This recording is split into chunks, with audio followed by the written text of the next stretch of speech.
Hello everyone, welcome to Sunya IAS. We are having the topic-wise discussion of previous year questions of CSAT, that is paper 2 of CSE Prelims. So today we are taking up the topic of statements-based questions. So in this topic, statements-based questions, so in this topic they generally give you 1 or 2 or 3 statements, and then they will give you some options, and then they will ask, find the most logical inference from the above statements. What do you understand by these two statements?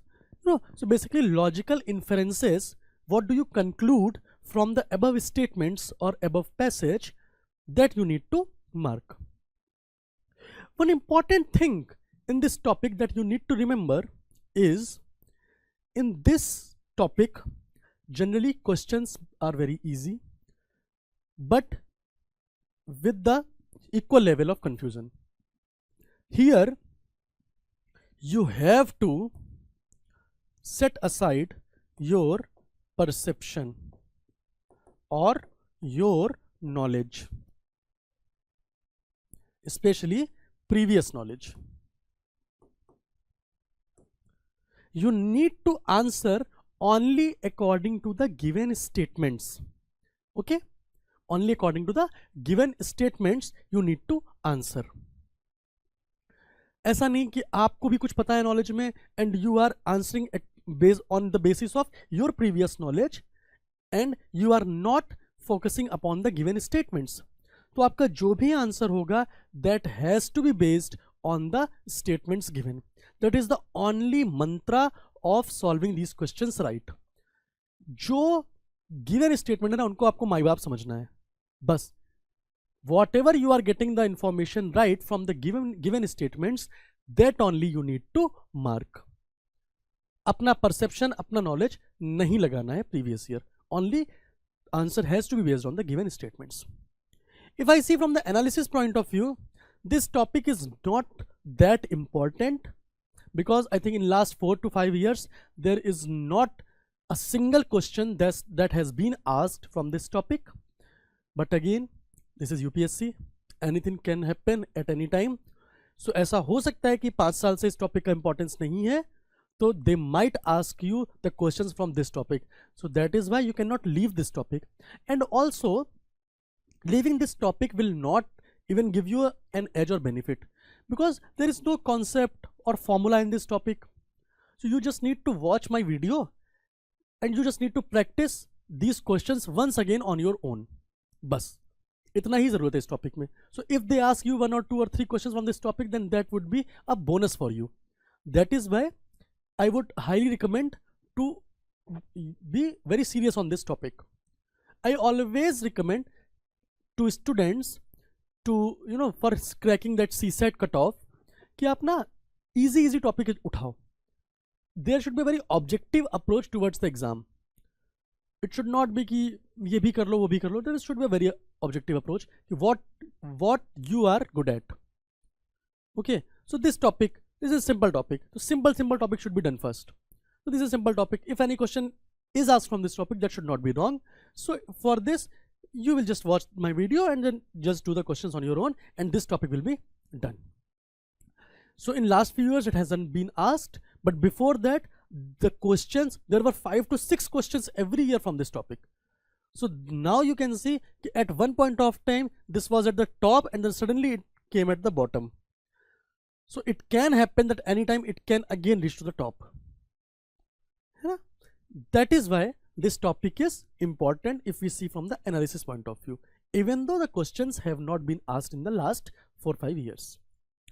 Okay, again I told you, your perception or knowledge or your bias should not come in between while deciding for the right answer. Okay, so now I will start with the first question of today's lecture. So the question is, consider the given statement and the 2 conclusions that follow. Statement is, morning walk is good for health. क्या दिया है? Morning walk is good for health. Yes, I know morning walk is good for health, but it doesn't matter whether I know or not. The given statement is morning walk is good for health. Very good. Now conclusion is, all healthy people go for morning walk, and second is morning walk is essential for maintaining good health. अब इनमें से कौन सा दो conclusion आप valid है? All healthy people go for morning walk. Given statement is morning walk is good for health. Only it is said that morning walk is good for health. It doesn't say anywhere that all healthy people go for morning walk. All healthy people go for morning walk. Healthy रहने के और भी तरीके हो सकते हैं ना. आप मॉर्निंग वॉक पे नहीं जा रहे हो, आप जिम जा रहे हो, आप एक वेल बैलेंस्ड डाइट ले रहे हो, है ना, you are not taking that fried and all things, you are doing yoga. So there are several ways of being healthy. So it does nowhere it is saying that morning walk is necessary or essential for good health. So all healthy people go for morning walk is not right, because nowhere it is said that all healthy people go for morning walk. Morning walk is essential for maintaining good health. No, it is said that morning walk is good for health. That is okay, but it is essential for maintaining good health. No. Health can be maintained by some other means also. I have told you, yoga, diet and all. So these two conclusions, even though when you will be reading at first, you may feel कि okay, these two statements are right, but no, our given statement doesn't say either of the statement, है ना. इसलिए statement 1 भी wrong है, 2 भी wrong है. So इसलिए ये wrong. That means valid will be neither 1 nor 2. No statement is valid here. So these kind of questions they do ask in the exam, and you can see कि this is my guiding line, this is my guiding light. Only according to this light I will see these two statements. In this light I will see these two statements, and then I will decide whether the two statements are right or wrong. Okay, so now we will move on to the next question.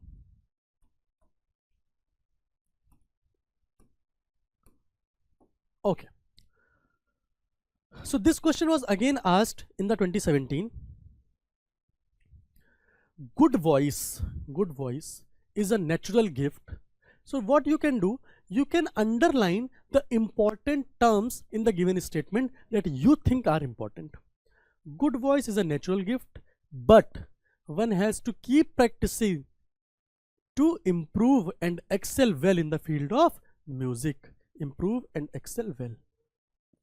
So now I can see good voice is a natural gift, very nice, but one has to keep practicing to improve and excel well in the field of music. Good voice is a natural gift, पर मैं good voice का क्या करूँगा अगर मैं practice ही नहीं कर रहा हूँ? तो how can I do well in the field of music? I cannot. So what will I do? I need to keep on practicing to improve and excel well in the field of music. This is my statement. Conclusion. Natural gifts need nurturing and care. So if I see from this given statement, good voice is a natural gift. So it is telling about good voice कि you need to keep practicing to excel well to get the benefit out of this good voice. Indirectly it is talking about natural gift. So for natural gift I need to keep practicing, or to you need to nurture that natural gift so that you can take benefit. So natural gift needs nurturing and care. So this is a correct statement according to the given statement. Indirectly it is telling me that. And natural gifts कैसे होते हैं? जो हमारा environment है, trees हैं, these are natural gifts, they need nurture and care. But again, I will not think of these examples in the exam. Why? Because I cannot decide my personal prejudices or my personal biases to decide the answer. I will only think about the conclusion based on the given statements. Right? This is the correct statement. Now the second statement, even though one's voice is not good, one can keep practicing. So if I am a layman, or if I am thinking in a layman term without considering the given statement, I can say, yeah, this is right here. Even if my voice is not good, there is no harm in practicing. हो सकता है मेरी voice improve हो जाए जब practice से मैं अच्छा गाना गाने लगूं. But this statement will be based on my bias. In this statement, nowhere has been talked about the voice which is not good. This statement only talks about good voice. I do not know the case where the voice is not good. I do not know one can keep practicing or not if the voice is not good, because the statement is not talking about the voice which is not good. So the second statement will not be followed according to the given statement. So the only statement one would be statement one, only conclusion one follows from the statement. कोई doubt इसमें? So are you getting how am I approaching to these kind of questions? बस आप उसको देखो simple कि statement के according आप conclusion को कैसे वेरीफाई कर पा रहे हो या नहीं कर पा रहे हो, या आप इन्फेरेंस निकाल पा रहे हो या नहीं निकाल पा रहे हो. Okay, next question.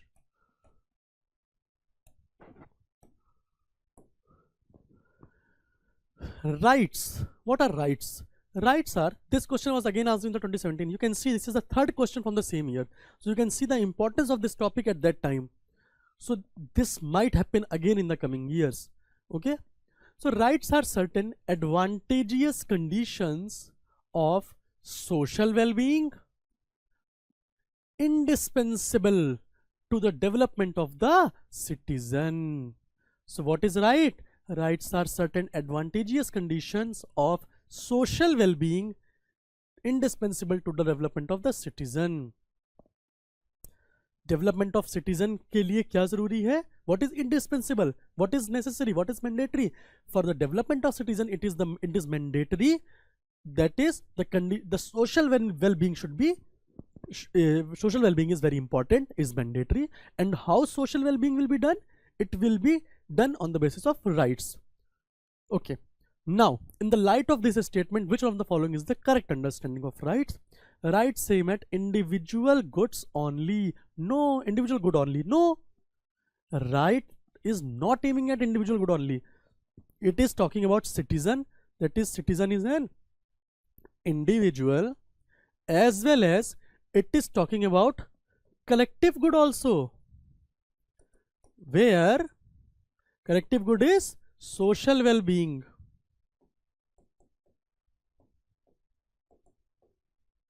Collective good is social well-being. So right is talking about both individual as well as collective good, or individual or social. Right same at social good only? No. Right is talking about individual good, right is talking about social good, but right is not talking about these goods only. Right aim at both individual and social good. Yes, this is correct. Right aim at individual good devoid of social being? No. Right aim at the good of both individual and society. That is, right aim at both individual and social good. So the correct statement would be option C. Any doubt? Simple. बस जो statement दिया है उसको बहुत ध्यान से पढ़ो. Try to read that statement once, twice, thrice. Try to underline the key terms, and then you try to get the correct inference or correct conclusion from the given statement. So next question. Okay, so the next question is, consider the following statements. The rate of population growth is increasing in the country. Okay, the rate of population growth is increasing. The death rate is declining faster in the country. Death rate is declining faster in the country compared to birth rate. Okay, so what is population growth rate is equal to birth rate minus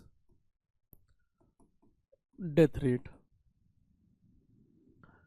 What is population growth rate? Birth rate minus death rate. That is, population growth rate means population कितने time में कितनी बढ़ रही है, कितना, what is the rate of growth of population. Okay, so that is birth rate minus death rate. Let's say birth rate बहुत तेजी से बढ़ रही है, death rate धीरे धीरे बढ़ रही है, then the population growth rate will be this gap, that would be very high. Birth rate is very high, death rate is slow, है ना. Death rate is slow, so लोग कम जा रहे हैं और दुनिया में ज़्यादा आ रहे हैं. That means the population will increase at a very higher pace, at a very at a very high rate. So this is the gap. So it is said that the death rate is declining faster in the country compared to birth rate. the birth rate is declining faster in the country compared to death rate, rural urban migration is taking place regularly in the country, which one of the following conclusion may be true in the light of the above facts? तो एक बार facts देखते हैं क्या क्या दिया है. The rate of population growth is increasing. The rate of population growth is increasing. The rate of population growth is increasing, and the rate of population growth is increasing. So in all the four statements, the same thing is written. What the statement 1 is said, the rate of population growth is increasing. So it means all the four statements are true up to a certain extent, because it is said that population growth is increasing. Now, the rate of population growth is increasing due to rural urban migration. Sorry. Rural urban migration is taking place regularly in the country. Now you see,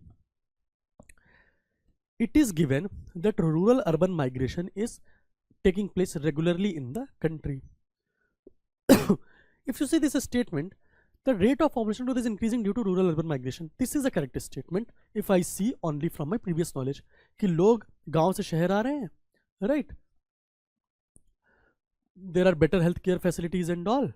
Okay, so this might be one of the reasons of population growth. But again, I will not use my bias or previous knowledge. In the question or in the given statements, there is nowhere written that rural urban migration is the reason of population increase. So that is why I will take this statement as wrong, because nowhere it is written that rural urban migration is the reason of increasing the population. Population increase के reason बहुत सारे हो सकते हैं. There might be several reasons, and I need not to go into that reasons, because my target audience or my focus is only on the given statements. I will forget the knowledge of other world. मेरा केवल ये जो given statement है, इस पे केवल मेरा ध्यान रहेगा. According to these statements, nowhere is written that rural urban migration is the reason of population growth. So this statement is wrong. ठीक. अगला देख क्या बोल रहा है. The rate of population growth is increasing due to decline in death rate only. Due to decline in death rate only.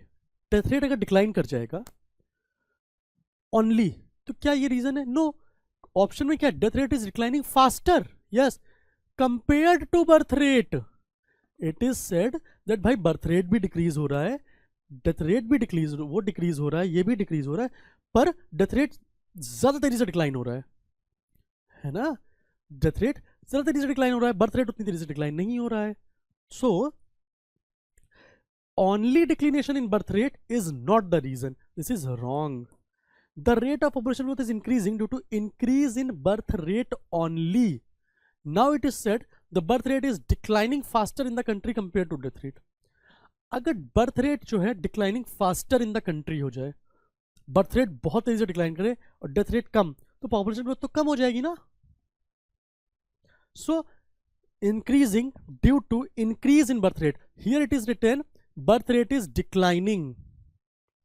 Here it is increase in birth rate only. This statement is also wrong. Now we see the rate of population growth is increasing due to faster decline in death rate than in birth rate. Yes, faster decline in. तो ये तो statement वैसे ही wrong है, and इससे compare करके भी आपने देख लिया गलत है. नाउ इट शोज कि declining due to faster decline in death rate. ये बर्थ रेट नीचे आ रहा है और डेथ रेट बहुत तेजी से नीचे जा रहा है, तो पॉपुलेशन ग्रोथ रेट क्या हो जाएगा? Is will increase. ठीक है, ये गैप पड़ जाएगा. ठीक है, so that is why, and this is given in the second statement, because the death rate is declining faster compared to birth rate. Is faster decline in death rate than in the birth rate. So the correct option would be option D, this one. So you can see कि how I am approaching to these questions. This is a simple question. बस आप देखो statements के according ही आपको answer करना है. Okay, so next question. Consider the following statement. We shall go either for a picnic or for trekking. Which of the following, if true, would falsify this claim?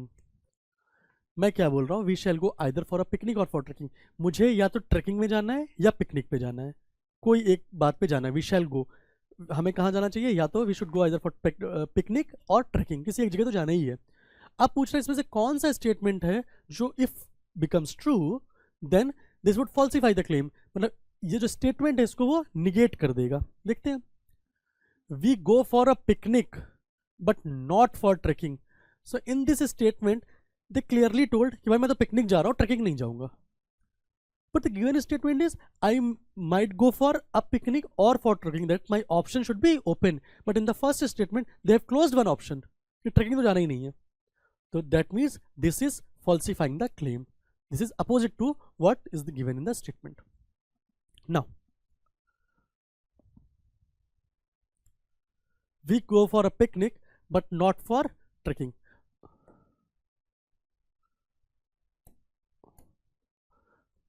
But if you see, this is not falsifying the claim. देखो at first instance ठीक है, but यार एक बार बताओ, मैं बोल रहा हूँ या तो मुझे पिकनिक जाना है या ट्रैकिंग जाना है, पर ये स्टेटमेंट बोल रहा है यार ट्रैकिंग तो नहीं जाना है but we go for picnic. तो डेफिनेटली ये एक बात तो मान ही रहा है मेरी. मैंने बोल दिया यार I want to go for picnic और trekking, but this statement says नहीं नहीं ट्रैकिंग नहीं जाना है, हम पिकनिक चलते हैं. तो it is not falsifying the claim. That is the mistake we do in the exam, है ना. जल्दबाजी में देखो मैंने भी गलत कर दिया. जल्दबाजी में नहीं करना है, ध्यान सुनना है कि भाई we go for a picnic but not for trekking. Picnic तो जा ही रहे हैं, एक ऑप्शन क्लोज किया पर एक ऑप्शन तो ओपन है, तो it is not falsifying the claim. Falsify कब होगा? जब दोनों स्टेटमेंट्स रॉन्ग हो जाएंगे, दोनों गिवन ऑप्शन रॉन्ग हो जाएंगे. So this is not falsifying the claim.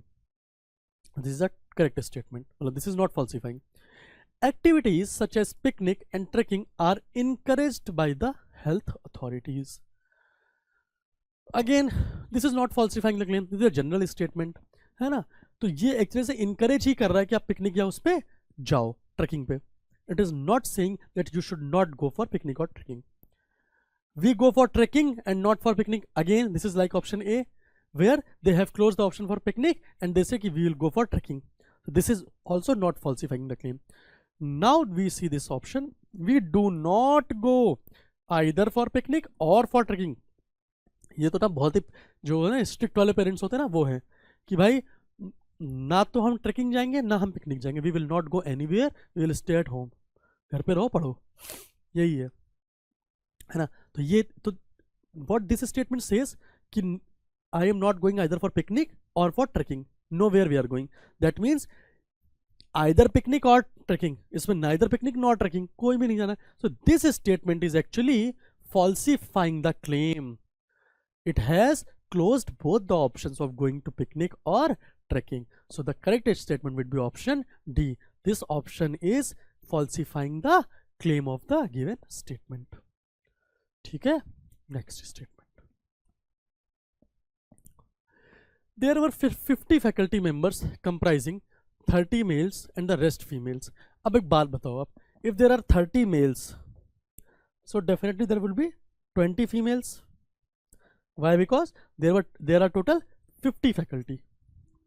No male faculty members knew music. तो मैंने क्या किया, ये जितने 30 मेल्स हैं उनमें किसी को भी म्यूजिक नहीं आता है. Music, nobody knows the music. I have cut. ठीक है. So you can write this passage according to your own understanding, so that आपको अगली बार ये क्वेश्चन ना पढ़ना पड़े. बस इससे आप समझ जाओगे ये 30 मेल्स है, इन मेल्स में किसी को भी म्यूजिक के बारे में नहीं पता है. But many of the female faculty members did music, and many means some female faculty members they know about music and some they don't know. How many exactly females know music, that is not given. The head of the institutions invited 6 faculty members to a tea party. 6 people को उन्होंने क्या किया, party में invite किया है. At the party it was discovered that no member knew music. No music. The conclusion is that now out of these 6 people no person knows music, but it is not given how many males were there, how many females were there, है ना. तो ये तो there can be several options, right? How there can be several options? That if 6 people are invited, no music is there, so they might be all males because they don't know. There might be another case कि there were some males plus some females who do not know music. Or either case would be there will only be females who don't know music, right? These kind of cases would be there.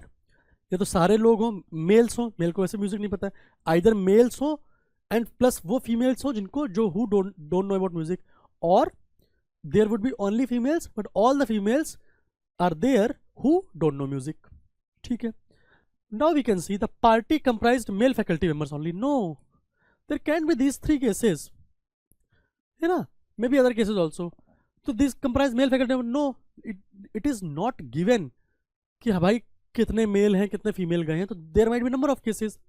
The party comprised only those female faculty members who could not give rendering in the music. So yes, this is correct, but this is only one statement. Only those female faculty members, हो सकता है all male party हो, this might be a possibility. So this statement I cannot tell that whether this is a correct statement. This might be a case.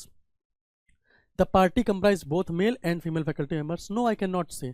It can be either males or it may be either females, and all these females, they do not know music. So the party comprised both male and female faculty members, that I cannot tell precisely. Nothing can be said about the gender composition of the party. Yes, that is I'm trying to tell.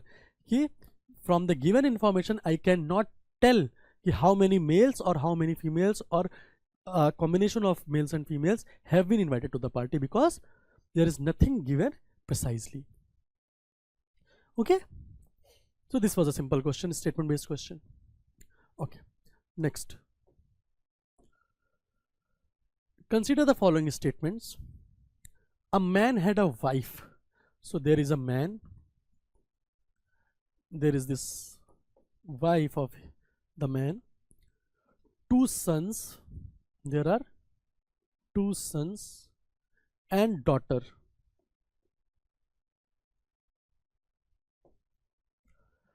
In his family, the daughters were invited to a feast. Daughter and daughters, it is not said how many daughters, but yeah, daughters in his family. The daughters were invited to a feast. So these daughters were invited to a feast, and the male members of the family went out to take part in picnic. So male is the son, they went to picnic. This man, male members went for a picnic. The man's father did not return from his work. तो इस man के एक father भी हैं. Did not return from. A man had a wife, two sons and daughters in his family. The man's father did not return from his work. Okay, so actually a man had a wife, two sons and daughters in his family. So family में इतना ही है. So this man, the father is not a separate entity, because in family only wife, two sons. तो इन sons के जो father है, this man, he went to work. That is, it didn't. So he didn't go for picnic, he went for work. Very nice. Now, which of the following statement is true? Only the man's wife was left at home. तो भाई daughter पे feast पे चली गई, sons picnic पे चले गए, man work पे चला गया, वाइफ घर पे है. Yes, this statement is correct. Is this correct? Tell me.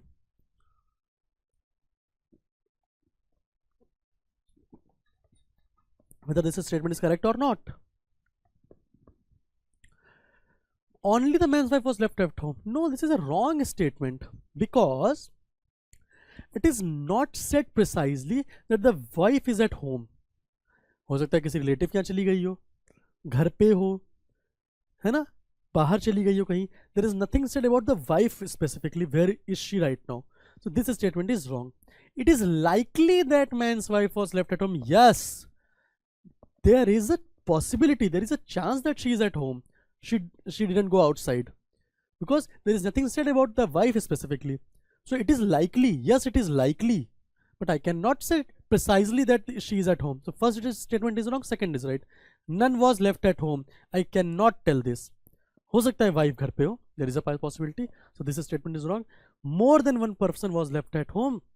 No. Again, daughters में भी possibility हो सकती है कि daughters, how many daughters are there? Did all the daughter daughters went to go to feast, और कुछ गई हैं कुछ रह गई हैं. So I cannot tell this precisely. So the only statement which seems correct is the option B. ठीक है, कोई डाउट इसमें? सिंपल था, very simple. Next, Gita says Naresh has become a better boxer since he started meditation. तो गीता क्या बोल रही है? गीता ने ऑब्जर्व किया यार कि Naresh has become a better boxer since he started meditation. तो मेडिटेशन तो बहुत जरूरी है to control on your mind. So that is the observation of Geeta कि even the meditation is related to mind, but this the effect of meditation is being seen in his performance in the game of boxing. But Radha क्या बोल रही है? Impossible, बिल्कुल opposite है वो इसके meditation के. A boxer's most important asset is his aggressiveness. So she thinks कि बॉक्सर की जो सबसे इंपॉर्टेंट चीज है तो aggressiveness. So what these two statements से? So basically what she Radha thinks of meditation कि मेडिटेशन करने से आदमी लेस एग्रेसिव हो जाता है. मेडिटेशन करने से आदमी लेस एग्रेसिव हो जाता है. लेस एग्रेसिव हो जाएगा तो अच्छा बॉक्सर नहीं बन पाएगा, because the trait of a good boxer is that he has this aggressiveness. So if he is not aggressive, then he will not be a better boxer. So whether Gita says since he started meditation he has become a good boxer, but this Radha says no, aggressiveness बहुत जरूरी है. ठीक है, and चूंकि impossible उसने बोल दिया, that means she thinks कि मेडिटेशन तो यार ठीक नहीं है, मेडिटेशन एग्रेसिवनेस को ही कम करता है. So I think these two statements I have explained you. Now I will see the statement. Radha's statement reflects her belief that meditation tends to make a person less aggressive. So if I see this, yes, this statement seems correct कि she thinks कि meditation से ना less aggressive हो जाता है तो better boxer नहीं बन पाएगा. Meditation has little or no effect on the person who practices it. No, if she would have thought that it has no effect on the person, then she wouldn't have said this impossible. जब कोई impact ही नहीं हो रहा है, negative impact नहीं है, then ठीक है, करते रहो. But she said impossible. That means she has a belief that meditation is, affecting him in a negative way. Naresh was a poor boxer earlier because he was not aggressive enough. There is nowhere it is said that Naresh was a poor boxer. It has just said he has become a better boxer. He might be a very good boxer beforehand, but after meditation he has even evolved in a better way.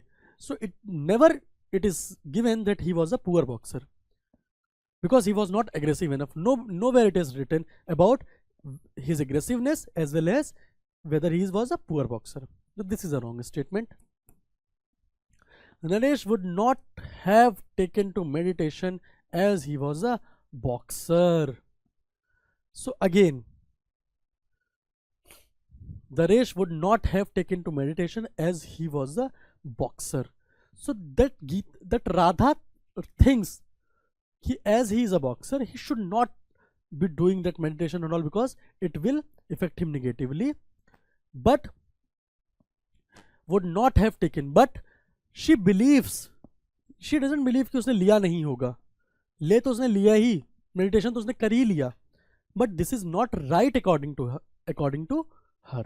So this statement is also wrong. So the only logical conclusion or which shows Radha's belief is statement A, meditation tends to make a person less aggressive. कोई doubt है इसमें? नहीं, doubt कोई बात ही नहीं है, simple question है.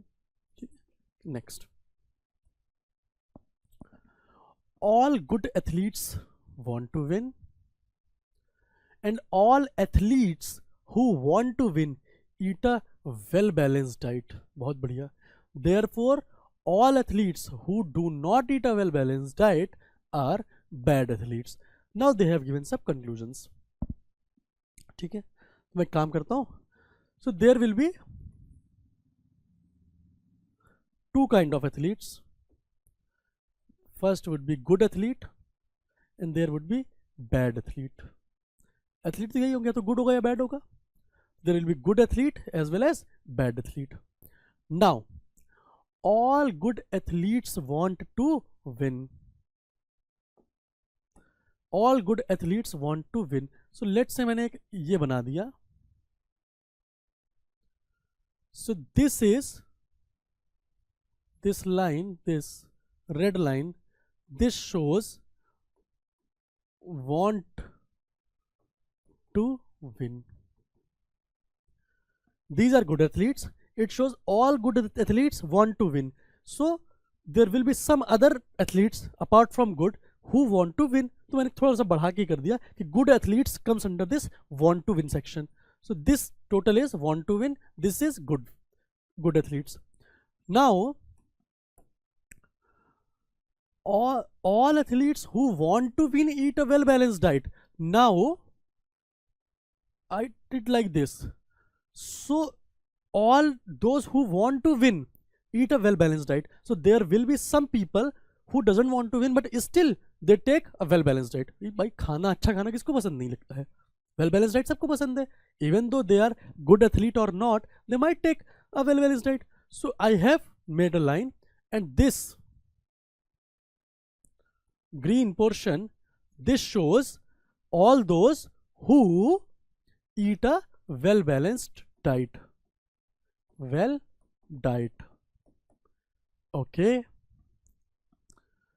Therefore all athletes who do not eat a well balanced diet are bad athletes. So these are bad athletes left. Okay. Now no bad athletes wants to, if I see the option, no bad athlete wants to win. So this is bad athlete, this circle, but you can see this portion, if I see this one, this portion, violet, these are the bad athlete people, but they still want to win. So this statement is wrong. You can see here, these are athletes who want to win, but they are bad athletes. No athlete who does not eat a well balanced diet is a good athlete. So well balanced diet कौन नहीं खाता है? If I show by yellow color, so these are the people,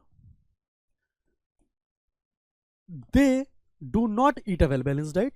Out of green के हैं, so these are the people who do not eat well balanced diet, and no athlete who does not eat a well balanced diet is a good athlete. So yes, all these are not good athletes, they are bad athletes. So this option is correct.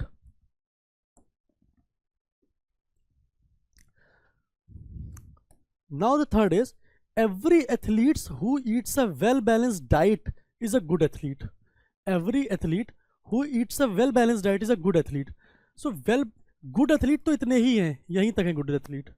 But these many people are extra who eat a well balanced diet. Well balanced diet यहाँ तक का है.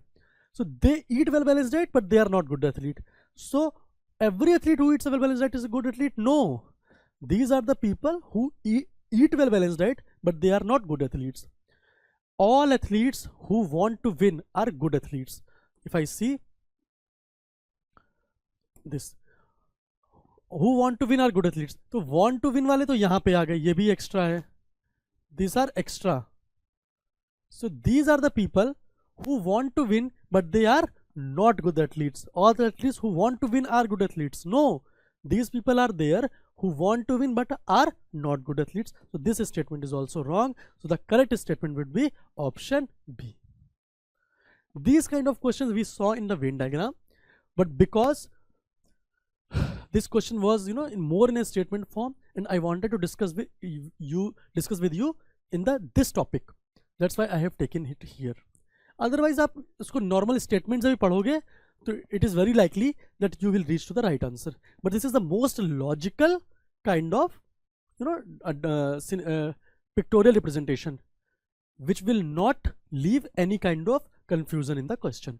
That is why this is the best way of solving these kind of questions. आप statement पढ़ के भी कर सकते हो, 1, 3, 4 तो आप eliminate कर लोगे while just reading the statement, but this is the most logical approach. Okay, so next question. Examine the following statements. Lady's finger is tastier than cabbage. Cabbage को I will write as C. Lady's finger को I will write as LF. Cauliflower को I'll write as CF. Is tastier than lady's finger. And cabbage is not tastier than peas. Now I will write. Okay. Whenever these kind of statements are given, tastier than, greater than, lower than, I will write as greater than. And I have told you, whenever you are using this sign greater than or smaller than, you use only one sign in all the statements so that it is easy for you to compare. Lady's finger is tastier than cabbage. Very nice. Cauliflower is tastier than lady's finger. Cabbage is not tastier than peas. Cabbage is not tastier than peas. Is not tastier than peas. So I can write, if I'll combine these two statements, I can write cauliflower, lady's finger and cabbage. Cauliflower is tastier than lady's finger is tastier than cabbage. If I see this, cabbage is not tastier than peas. That means either peas are tastier than cabbage or equivalent to the cabbage in terms of taste. That is when this condition will be, true. Cabbage is not tastier than peas. Cabbage is not tastier than peas. That means either peas is tastier than cabbage or these two are equivalent in terms of taste. Now if I see, also we cannot make any relation. Peas is either greater than cabbage or equal to cabbage, right? So if I see, what are the possibility of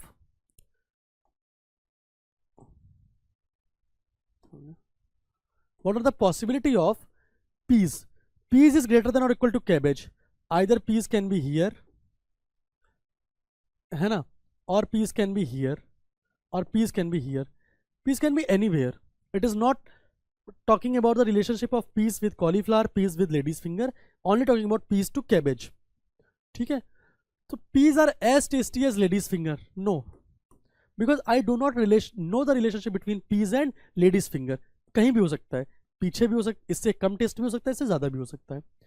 Peas are as tasty as cauliflower and lady's finger. Again wrong, because there is no relationship given between peas and cauliflower and peas and lady's finger. Cabbage is the least tasty of the four vegetables. Again this is wrong, because if we take the case where peas and cabbage are equal in taste, then it is not least, है ना, of the four vegetables, because last two are at the same level. So this is again wrong. Cauliflower is tastier than cabbage. Yes, from here I can see that cauliflower is having better taste than cabbage. That is for sure. So the only statement which I can tell with surety that cauliflower is tastier than cabbage. So in these kind of questions, you need to be very focused, very attentive, and you need to see all the possibilities, and you need to mark the precise answer, not the possibilities. This might be a possibility, this might be a possibility, but this is not precise answer. You cannot talk about them with surety. Okay, that is why option D, cauliflower is tastier than cabbage, would be the right option, because I am very sure about these from the given statements. Okay.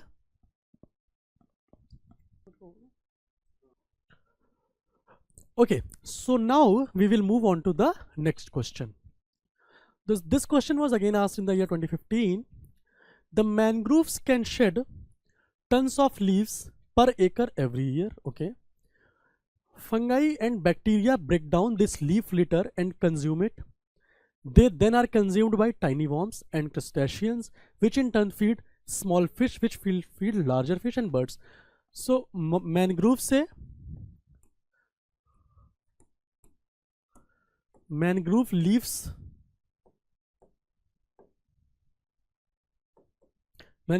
say this leaves has been broken down by fungi and bacteria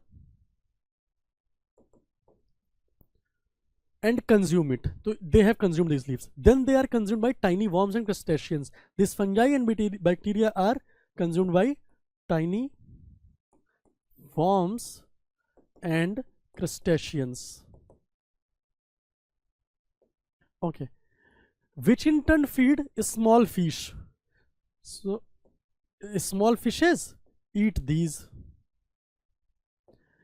which in turn feed larger fish and birds. So these are eaten by larger fishes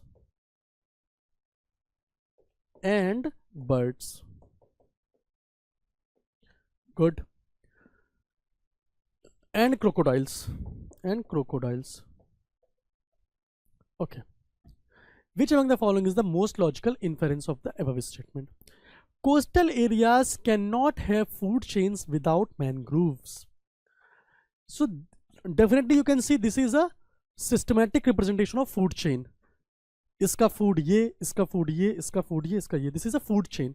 But coastal areas cannot have food chains without mangroves. This might be a correct statement according to our knowledge, but this paragraph, these statements never said that mangroves ke bina this food chain cannot sustain. So this is a wrong statement. Why? Because in the statement it is not being said.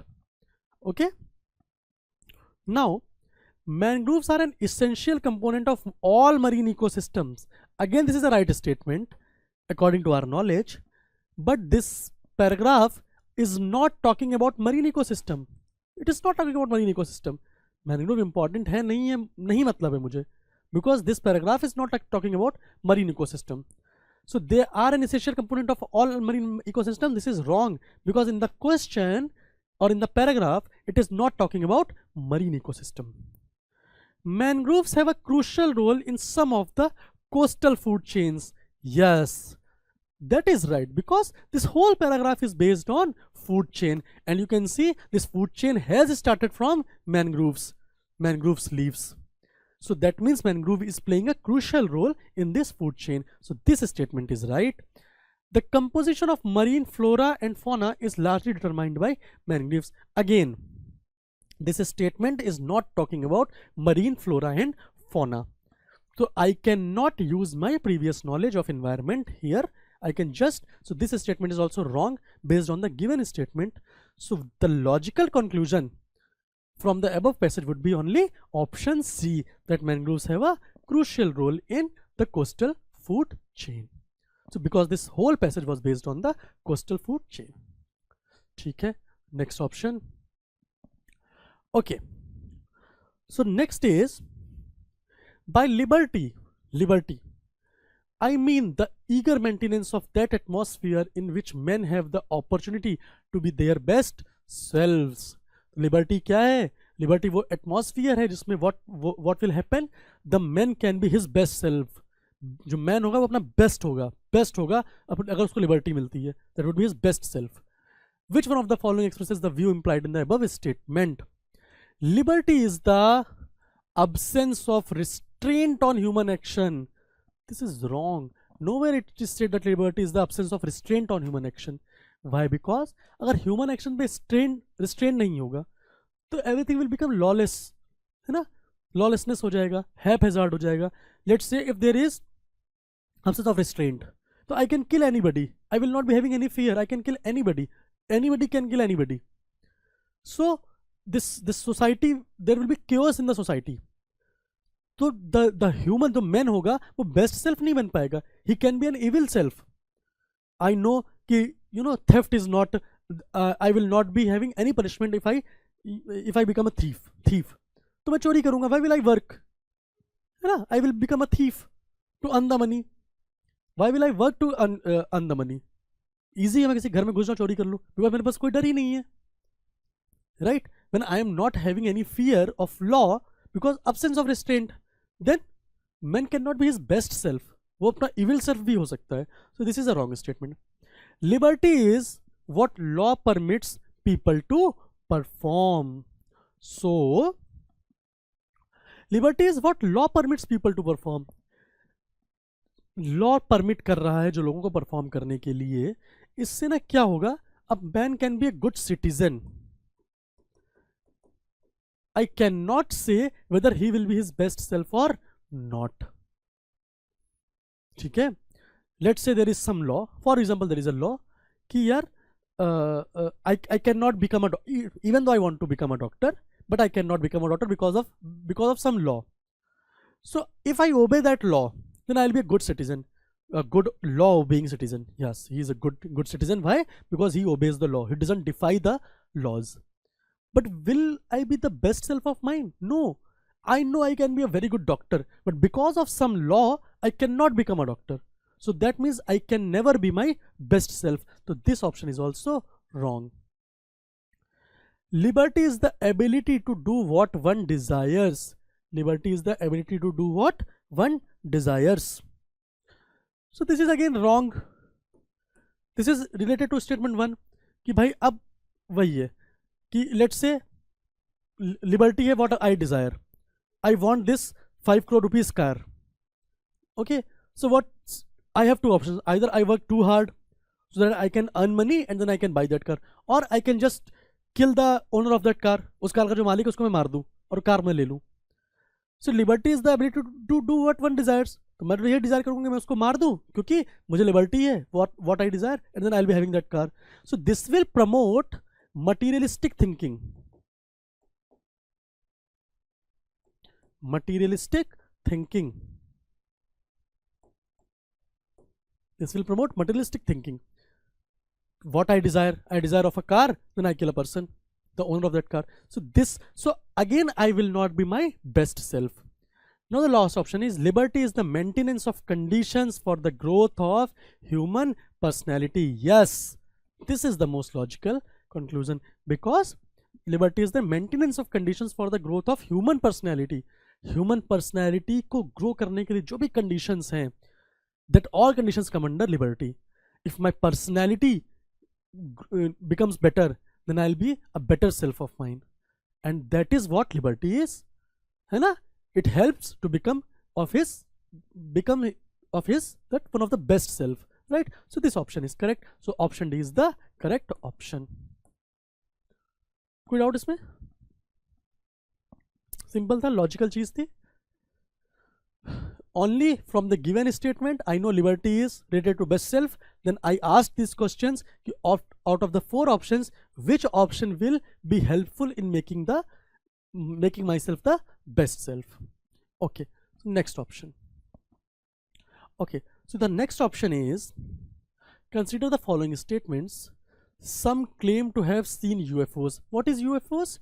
Unidentified flying objects. Sometimes you might have seen कि there are some objects flying, है ना? यार newspaper में photo आता है, then next day they print कि NASA has said something, or NASA has said this is the first time we saw some object, है ना? Then we don't know. So these are UFOs, unidentified. These are not identified yet, and they are flying objects. Life on other heavenly bodies is considered to be a possibility. Life on other heavenly bodies is considered to be a possibility. Okay, voyage to space is now voyage to space is now an established fact. Okay, these statements are here. From the above statements, it may be concluded that UFOs are heavenly bodies. So in the 3 statements, nowhere it has been said that UFOs are heavenly bodies. It has said some claim to have seen UFOs. Some people say that they have seen UFOs, and the other statement is life on other heavenly bodies is considered to be a possibility. Other heavenly bodies में possibility है, but it is not said that UFOs are heavenly bodies. That UFOs, these 2 statements are connected. It is not said. So this is also wrong. UFOs are sent from other heavenly bodies. Again, UFOs and heavenly bodies, they have any connection? It is not said in this statements. This is also wrong. Some living species in other heavenly bodies are more intelligent than man. Now it is said that on heavenly bodies, life is there. This is a possibility. I'm not sure, but I can say yeah, there is a possibility that on other heavenly bodies there is life. But I am not sure whether those people, if there is a possibility, whether actually where living species are there. First, I'm not sure there is a possibility. Second, even if they live there, if they are more intelligent than man or less intelligent than man or they're equivalent in intelligence. What is the intelligence level that I do not know according to the given statements. इन तीनों statement में intelligence की तो बात ही नहीं हो रही है. So this statement is clearly wrong because this term intelligent or intelligence has not been mentioned in the statements. So this statement is wrong. So the option is nothing definite can be said about the UFOs. Yes. According to the given statements, I cannot say a single line about UFOs. It is just that some claim to have seen UFOs. Only one line is given. So I cannot say anything definitely about the UFOs from the given statement. So the correct option would be option D. So these kind of simple questions they ask in the statement based questions. Okay, so the next question. Okay, price is not the same thing as value. Price is not the same thing as value. Suppose that on a day the price of everything, coal, bread, postage stamps, a day's labor, the rent of houses, etc. were to double, prices then would certainly rise, but values of all things except one would not.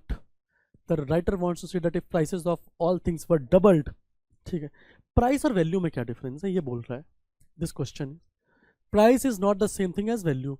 When the prices of things are doubled, let's say bread का है, coal का है, let's say I am buying a packet of bread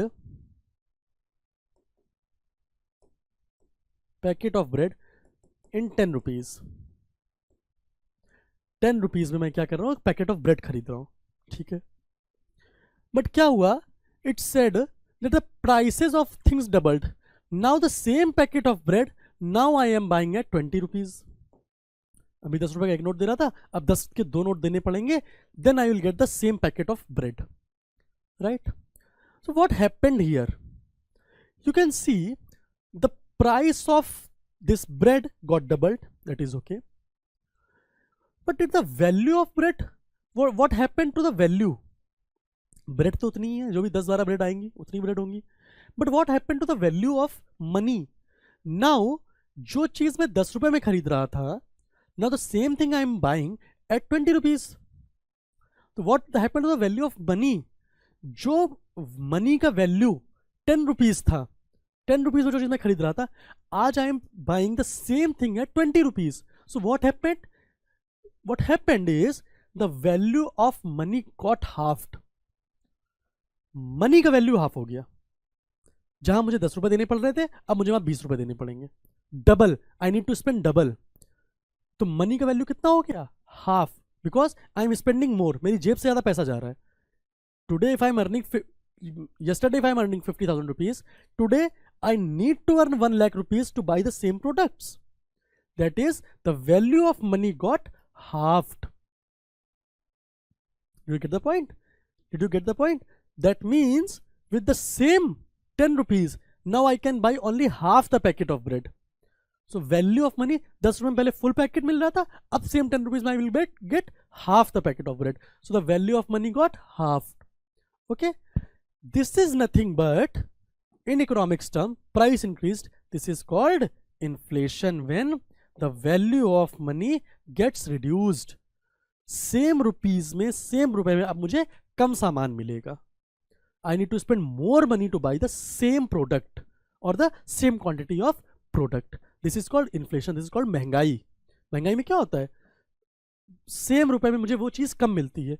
मुझे same 1 kilo तेल, 1 kilo आटा खरीदने के लिए I need to spend more money from my pocket. So this is the thing. The value of all things would remain constant. No, this is wrong. The values of the things sold would be doubled. No. The values of the things bought would be halved. No. Value जो चीजें उनकी तो value उतनी ही होगी ना. The values of the money only would be halved. Yes. चीजों की value उतनी ही होगी ना. ब्रेड में उतना ही पैकेट आएगा, है ना. लेबर उतना ही होगा, कोल उतना ही होगा, कोल का वैल्यू वही है. But what happened? The value of money got halved. I need to spend more money to get that product. So the option would be option D. So I have given you this example, and this is directly related to the concept of inflation. Any doubt here? Simple. ठीक है. Next question.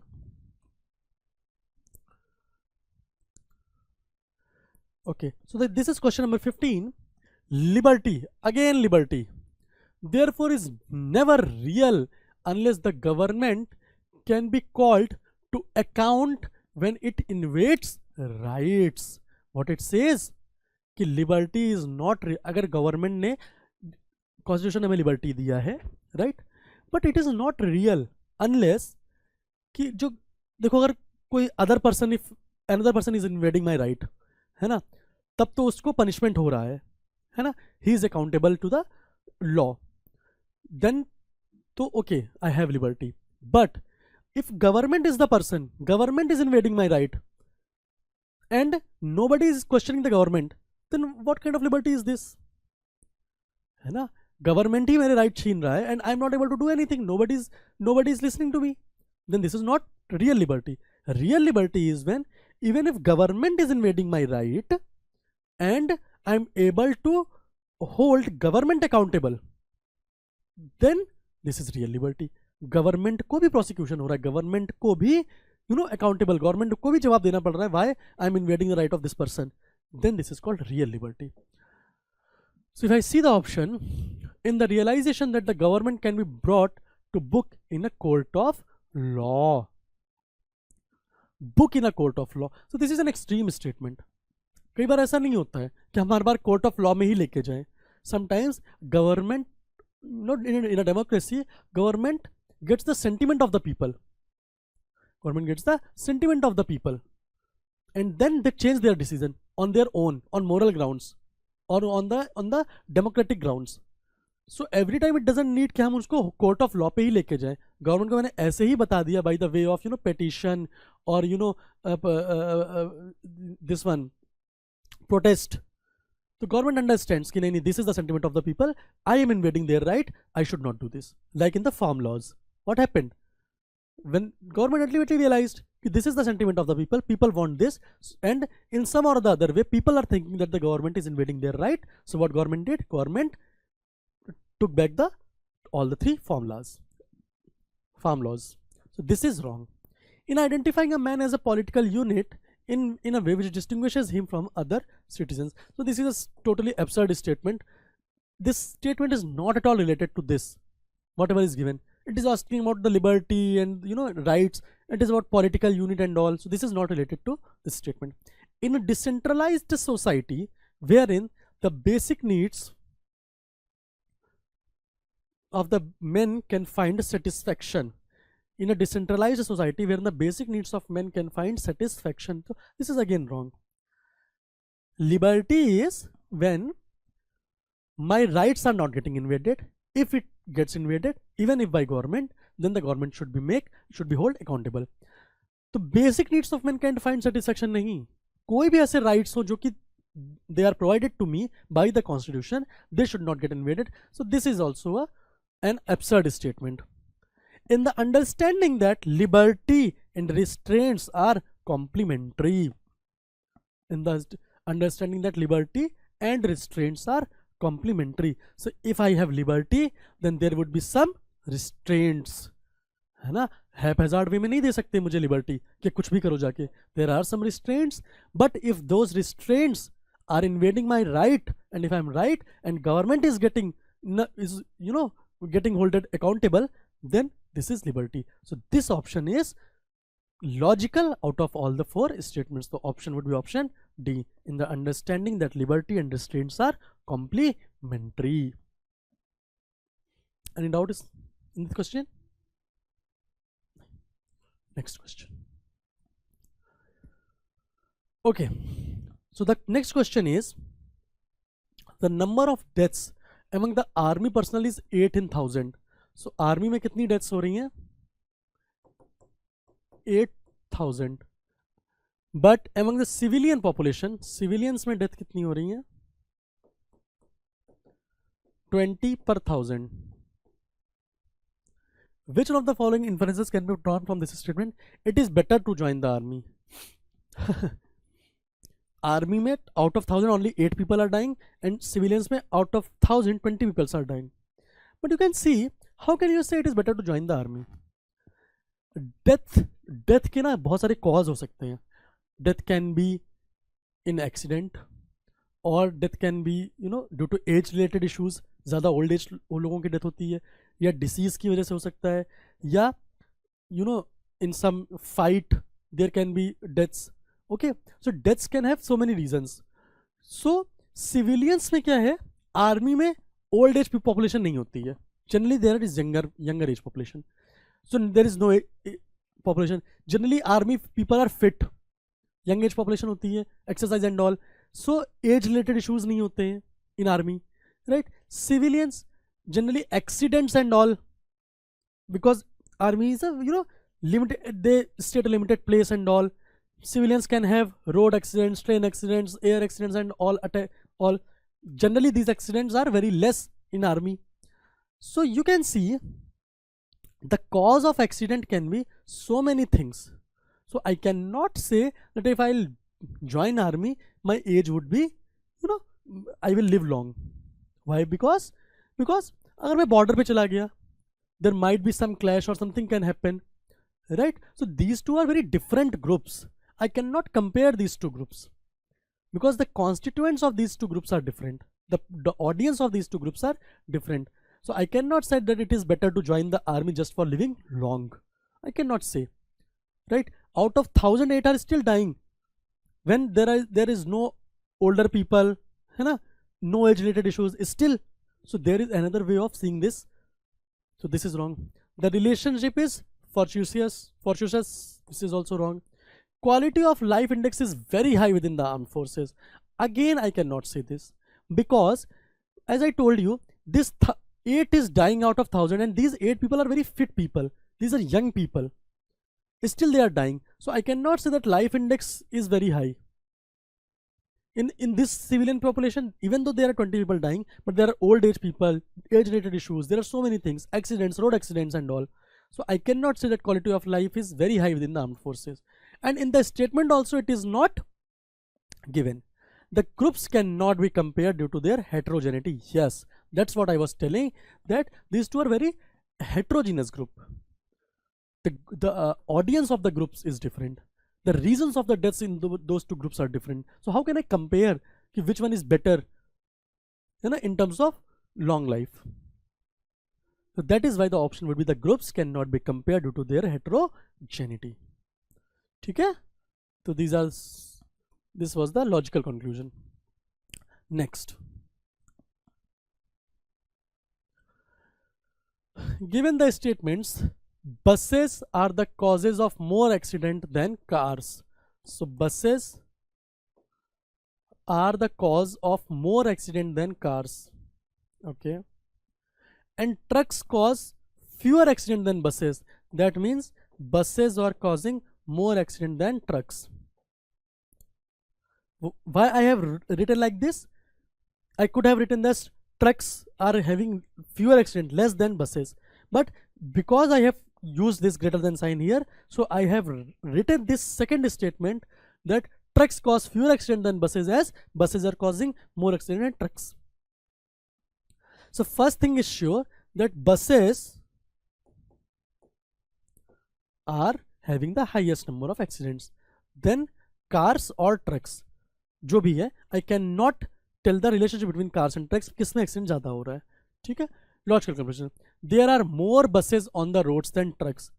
No, I can only tell that buses have the most number of accidents, but I cannot say that there are more buses on the roads than trucks. नहीं, अरे reason तो कुछ भी हो सकता है ना. हो सकता है जो बस चला रहा हो, जो बस ड्राइवर चला रहे हो, they are not skilled enough, or they have some drinking problem, और देर आर मोर ट्रक्स, और ट्रक्स जो बसेज हैं वो बहुत रिमोट एरियाज में चल रही हैं जहाँ पे रोड्स या ब्रिजेस नहीं बने हैं properly. The reason of accident can be anything, but this I cannot tell that there are more buses on the roads than trucks. This can be a possibility, but according to the statement, on the number of buses it is not said anything, so this statement is wrong. Car drivers are more careful than bus drivers. Again, in this statement it is not said about whether they are careful or careless, है ना.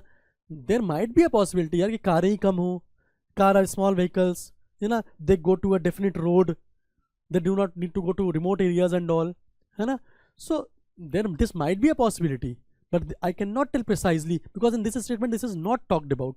This is also wrong. Truck drivers are more skilled than either car or bus drivers. Again, this is wrong. There in this is not track, this is truck.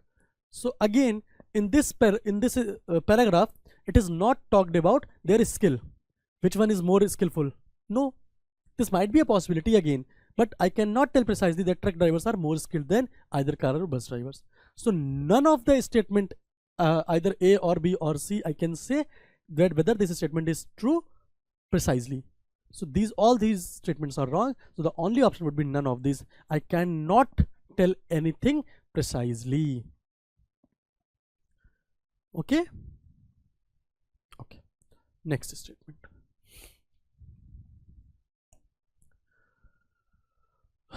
Okay. So now we will move on to question number 18. This question was asked in the year 2014. The statement is, if political leadership fails to emerge, there is likelihood of military taking over power in developing countries. Radical student groups or labor may try to raise revolution, but they are not likely to compete with the military. ठीक है? Military intervention, rule and withdrawal from politics is closely related to a society's level of political development. ठीक है? In the context of political development, the assumption in the above passage is that.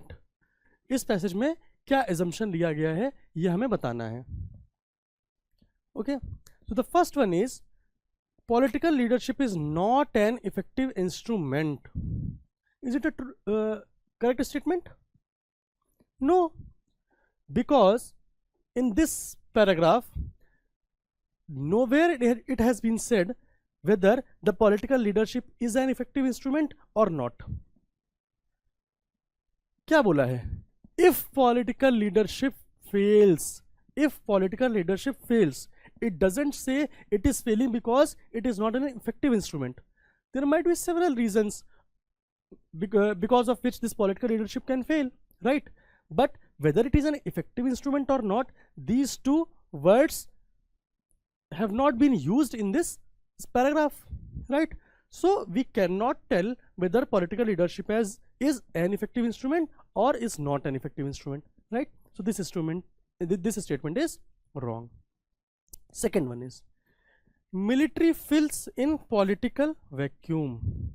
Military fills in political vacuum. So what it is written here, if political leadership fails to emerge, there is likelihood of military taking over power. That means, and then they write next 4 to 5 lines on the military rule. So basically when they wrote about military rule, then they are taking that assumption that military is in the power. And when military will be in power? When there will be a political vacuum, or when this political leadership will be failing. That means this is a correct statement. है ना? यही तो assumption है कि military will take the power when this political leadership will fail, or military fills in when there will be a vacuum, a political vacuum. This statement is right. Third is, military intervention is inevitable for development.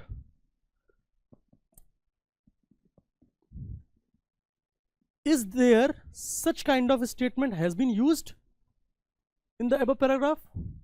No. It is said that military intervention, rule and withdrawal from politics is closely related to a society's level of political development. Society's level of political development पे depend करेगा when the military intervention will be there, when the military will withdraw, when the military rule will be imposed. But nowhere it has been said that without the military intervention there will not be any development. So it has not been said anywhere. So this statement is again wrong. So, and obviously this none of the above is wrong. Then the correct statement would be option B, military fills in political vacuum. So like this, these statement kind of questions are being tackled. ठीक है? बहुत simple question है, बस आपको देखना है. You try to get the information from the given paragraph, अपने personal prejudices and biases को सेट असाइड करते हुए. चलो next question. Now directions for the following 6 items.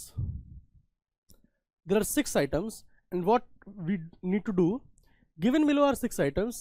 Each item describes a situation and is followed by 4 possible responses. Indicate the response you find most appropriate. Choose only one response for each item. The responses will be evaluated based on the level of appropriateness for the given situation. Please attempt all the items. There is no penalty for wrong answer for these 6 items. So there will be some question, basically there will be some situations, and then you need to answer those answer according to the question. Basically you need to choose some alternative, and that alternative should be based on the appropriateness of the situation. Okay, so basically I would recommend you to, while solving these kind of questions, generally these kind of questions are not being asked these days, but when they have been asked, or and anytime they can be asked again, because these kind of questions were very frequent in those days. I think maybe from 2014 or 2013 से बहुत frequent थे. So anytime UPSC might change that pattern, and these questions can reappear in the exam. So for solving these kind of questions, my recommendation would be think like a civil servant. What will you do? Think like a civil servant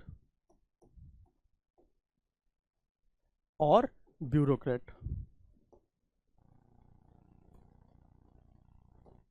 Okay, you need not to be too idealistic, है ना, कि exam में आपको दिखाना है कि नहीं मैं तो बहुत आइडियल हूँ, बहुत आदर्शवादी हूँ. नहीं, you need not to be too idealistic. You need to think like a civil servant. What civil servant does? He acts in a way such that his personal values are not harmed. He has to be honest, he has to be impartial, he has to be very objective in his approach, he has to be impartial, he has to be non-partisan, and with that, the whatever the work has been given to him, that should also be implemented. So the approach should be practical without deteriorating the values.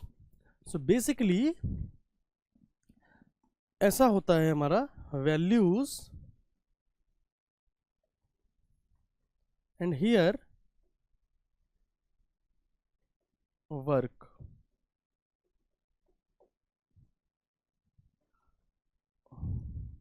So this is a kind of measure,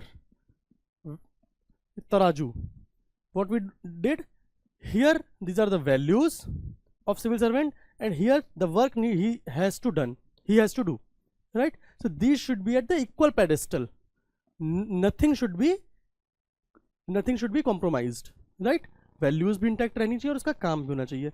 So keeping in the mind the thinking of civil servant, you should answer these questions. Now आपको पता चलेगा कि हम कैसे approach करते हैं. So this was asked in the year 2013. You are the head of your office. There are certain houses reserved for the allotment to the office staff, and you have been given the discretion to do so. A set of rules for the allotment of the office has been laid down by you and has been made public. Your personal secretary, who is very close to you, comes to you and pleads that as his father is seriously ill, he should be given priority in allotment of a house. The office secretariat that examined the request as per the rules turns down the request and recommends the procedure to be followed according to the rules. You do not want to annoy your personal secretary. In such circumstances, what would you do? In such circumstances, what would you do? So क्या है? What is the situation? कि you are the head of your office and office के जो employees हैं उनको room देना है, घर देना है. So you only have set down some rules, okay, and according to that rules, the houses will be given to the employees. but there is a personal secretary of yours. Obviously personal secretary बहुत close होता है आपका, he almost does all your work, right, official work. Then personal secretary is asking for, you know, कि उसको priority दे दी जाए, उसको एक घर दे दिया जाए, and he has cited some reason of because of his father. ठीक है, office secretariat has refused his request. Now he came to you and is asking for the favor. What will you do? Now in this case the dilemma is you cannot compromise with the rules or protocols or procedures. Second, you cannot annoy your personal secretary because the relationship will be deteriorated, right? So आप वो भी नहीं चाहते हो, क्योंकि वो relationship deteriorate हो जाएगा तो आगे के work पे impact पड़ेगा, right? So now you have to balance these two things. How will you balance? So what will be the options? So generally there is only one option correct, but UPSC has given 2 answers correct in these questions. Either of 2 you have marked, then you will get full marks. ठीक है, so we will discuss all the 2 options that UPSC has given, and then we will also see which would be in the priority. What would have I chosen as answer? Call him over to your room and personally explain why the allotment cannot be done. Allot the house to him to win his loyalty. Agree with the office note to show that you are not biased and that you do not indulge in favoritism. Keep the file with you and not pass any orders. Now, this second option is allot the house to him to win his loyalty. This is absolutely wrong. As a civil servant, you should always remember that corruption cannot be tolerated at any cost. Where there is a question of corruption, whatever happens in the world, whatever is going to happen, corruption cannot be accepted. Corruption, nepotism, favoritism, it cannot be accepted at any cost, because this is against the basic trait of a civil servant, right? Nolan committee ने क्या बोला है? So जो भी उन्होंने traits दिए हैं, so corruption so cannot be tolerated at any cost. कुछ भी हो, corruption नहीं होना है. So allot the house to him to win his loyalty. No, this is the case of corruption. Even though you are not taking any money, but still this is corruption. You are doing a favor. You are doing that favoritism. So this is wrong. I'll say option D. Keep the file with you and not pass any orders. What you are doing here? You have kept the file and not passing any order. Then what are you doing? You are running away from your responsibilities. As an officer, you cannot do that. Whenever there will be a dilemma, then you will just keep quiet. You will not pass any order. This cannot be done in every case, right? You are an officer. You have to take the stand, right? And stand with the right. Stand for the right. So keep the file with you and not pass any orders. This cannot be accepted as an officer from you. So these B and D are wrong. If I see what is option A. So this option is call him over to your room and personally explain why the allotment cannot be done. Yes, this is a preferable option. This is a preferable option. Why? In this option, what are you doing? You are against corruption. First, basically, you are not doing the favor. But what you are also doing? You are also trying to save the relationship of yours with the personal secretary, है ना? So relationship को आप value कर रहे हो उसमें. And how are you doing that? You are using your emotional intelligence here. And emotional intelligence is a very important trait of a civil servant, right? So you are against corruption, you are valuing your relationship, you are trying to save the relationship, and you are using the emotional intelligence, and you are personally persuading him. So he will also feel important that okay, this is not right, this is against the rules. You are trying to follow the rules, है ना? Rules or protocols you are trying to follow.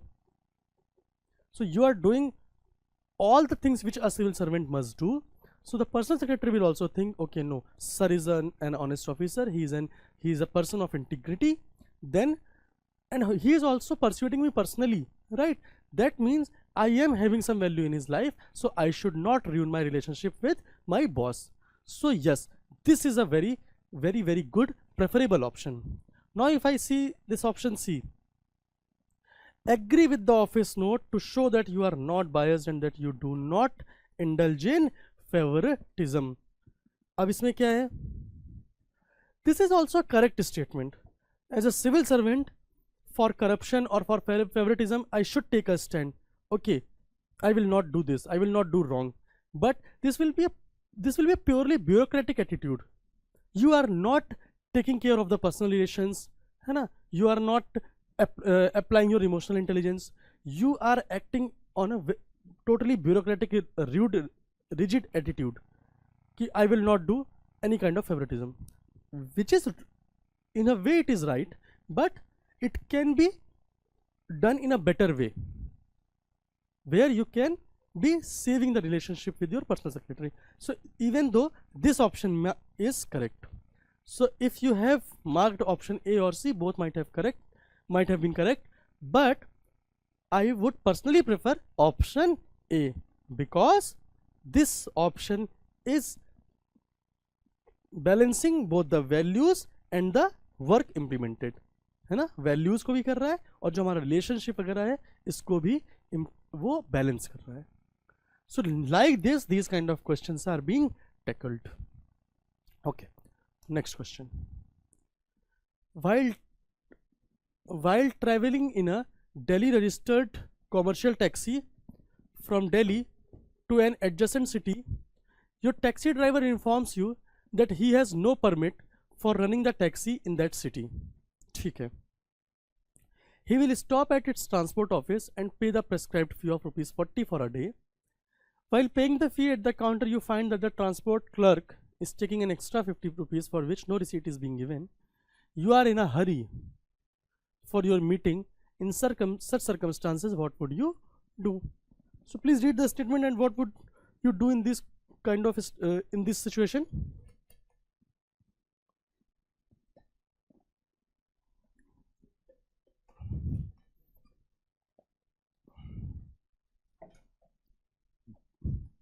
Okay, so if I see that the clerk has taken some illegal money of ₹50 from the driver, and now you are in a hurry to your meeting, what would you do in such situation? First, go up to the counter and ask the clerk to give back the money which he has illegally taken. Second, do not interfere at all, as this is a matter between the taxi driver and the tax authorities. This is a purely absurd and wrong statement, है ना? ऐसा बोलते हैं ना कि crime करने वाला केवल क्रिमिनल नहीं होता है, जो क्राइम देख रहा होता है, जिसके सामने हो रहा होता है, he is also an equal participant. So when in front of your eyes you are seeing that the corruption is being done, then you cannot keep quiet, right? You cannot just think, this is not the matter related to me, right? This is wrong, and if there is something wrong is happening, then I will raise my voice, I will take the stand. So do not interfere, this cannot be an option. If I see this option D, treat it as a normal affair and simply forget about it. No, this is wrong. This is wrong. अगर मैंने इसको एक normal affair कर लिया, मतलब मैं तो ये मान के चल रहा हूँ कि यार करप्शन तो होगा ही होगा, then this cannot be tolerated at any cost. You are a civil servant and you cannot accept this as a fact that corruption is a normal thing. No, even if it is a normal thing, I cannot accept it. I will be taking a stand opposite to corruption. Okay, so I cannot treat it as a normal affair, and I cannot forget about it. So this is obviously wrong. So there was a I think I'm forgetting the committee's name, but they have given that there is this chalta hai approach. Chalta hai approach is getting very famous in the lower strata of the society, lower strata of the administration, where they think corruption to chalta hai. corruption is very normal, corruption is not something very new, और कि it is not something जिसको देख के आप shock हो जाए, नहीं, it is चलता है. So this चलता है attitude should be stopped. So obviously option D is wrong. Now I'll see, go up to the counter and ask the clerk to give back the money which he has illegally taken. So definitely I will do this statement. This is a very more practical approach because I am in a hurry, right?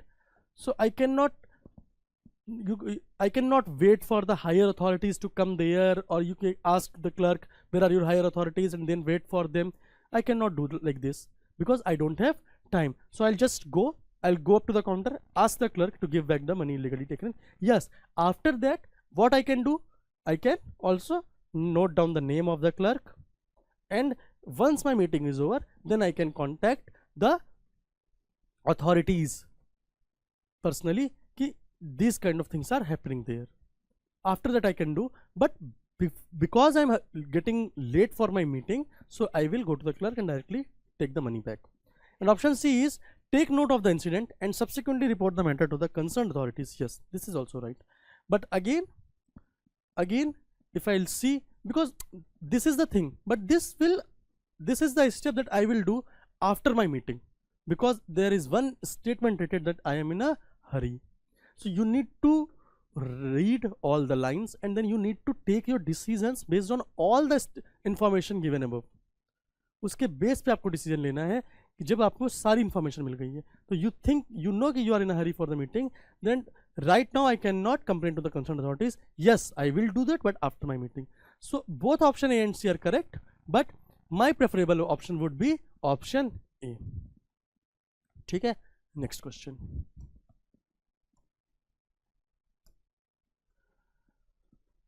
A person lives in a far off village which is almost 2 hours by bus.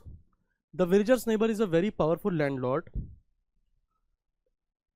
who is trying to occupy the poor villager's land by force. You are the district magistrate and busy in a meeting called by a local minister. The villager has come all the way by bus and on foot to see you and give an application seeking protection from the powerful landlord. The villager keeps on waiting outside the meeting hall for an hour. You come out of the meeting and are rushing to another meeting. The villager follows you to submit the application. What would you do? So what is in this case? कि there is this person, a villager who lives in a village, और उसके neighbor में एक landlord है who wants to occupy his land illegally. Now he wants protection from this landlord, so he has traveled 2 hours to meet you and I am the district magistrate. But now I am busy in a meeting, but just my meeting से बाहर आया और वो बाहर खड़ा था. I am getting late for another meeting, right? What will I do at that point of time? So I'll see that option. The first option is tell him to wait for another 2 hours till you come back from your next meeting. Is this a way to talk to somebody who has come to you? If I am a civil servant, I cannot ask somebody who has already waited for 2 hours to wait for two more hours. He has to go to his village, है ना, whether he will get the conveyance or not, right? वो पैदल भी आया है, बस से भी आया है. He is a villager, right? He has to reach his house again. I cannot ask him to wait for 2 more hours. And I am a civil servant. I'm a public servant. I'm a servant of public. I cannot, give them even more pain. So this is the statement which is absolutely wrong. I cannot do this. Ki wait for another 2 hours. Right? That is why government is, bringing that e-governance and all, so that the time of the people should be saved. है ना, जो torture होता है, the torture should not be done. So this is a torture. He has already waited for 2 hours and then again he has to wait for next 2 hours. So this is wrong. Tell him that the matter is actually to be dealt by a junior officer and that he should give the application to him. So again, as a civil servant, as a public servant, or as a DM, district magistrate, I cannot tell like this, because a junior officer will not be able to confront a powerful landlord, because this powerful landlord would be from decades, है ना. So एक junior officer जो नया है, how can he handle the situation? No, he cannot. Even if he can, even if he can, and I tell this line to the villager, then he will not be satisfied, and satisfaction is very necessary, है ना? So he will not be satisfied that how a junior officer can be, how can he save me? No, so this is wrong. Third, call one of your senior subordinate officers and ask him to solve the villager's problem. Yes, this can be a way which should be done, because when you'll be calling senior officer, a senior subordinate officer, that senior officer has the required experience and the capability of facing this situation. Second, what will this do?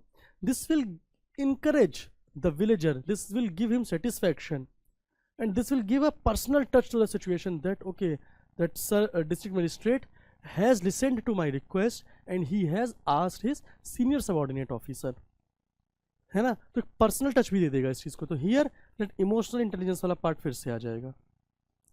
So this statement is right. Quickly take the application from him, ask him a few relevant questions regarding the problem, and then proceed to the meeting. This is also correct statement, because if I'll be taking the application and asking him the few relevant questions, and with that when I'm noting down whatever he is telling me, or I am telling my that personal assistant, note down his problems, these are the some questions, and then I will be looking into the problem just after my meeting. This will also give him a personal touch. Okay, sir has listened my request. So these two both are correct option, but I would prefer option C, because I don't know whether after this meeting I will be having that sufficient time or not. So if I have delegated this work to a senior subordinate officer and I know he can do that, so this work will be implemented in a time bound manner, है ना? So I think this approach would be a better approach, it would be a preferable approach.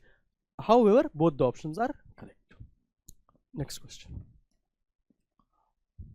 Okay, so there is a shortage of sugar in your district where you are the district magistrate. The government has ordered that only a maximum amount of 30 kg sugar is to be released for wedding celebrations. A son of your close friend is getting married and your friend requests you to release at least 50 kg sugar for his son's wedding. Okay? He expresses annoyance when you tell him about the government's restrictions on this matter. He feels that since you are the district magistrate, you can release any amount. You do not want to spoil your friendship with him. In such circumstances, how would you deal with the situation? Now, here again, there are two things. One thing is friendship. Not. The first thing would be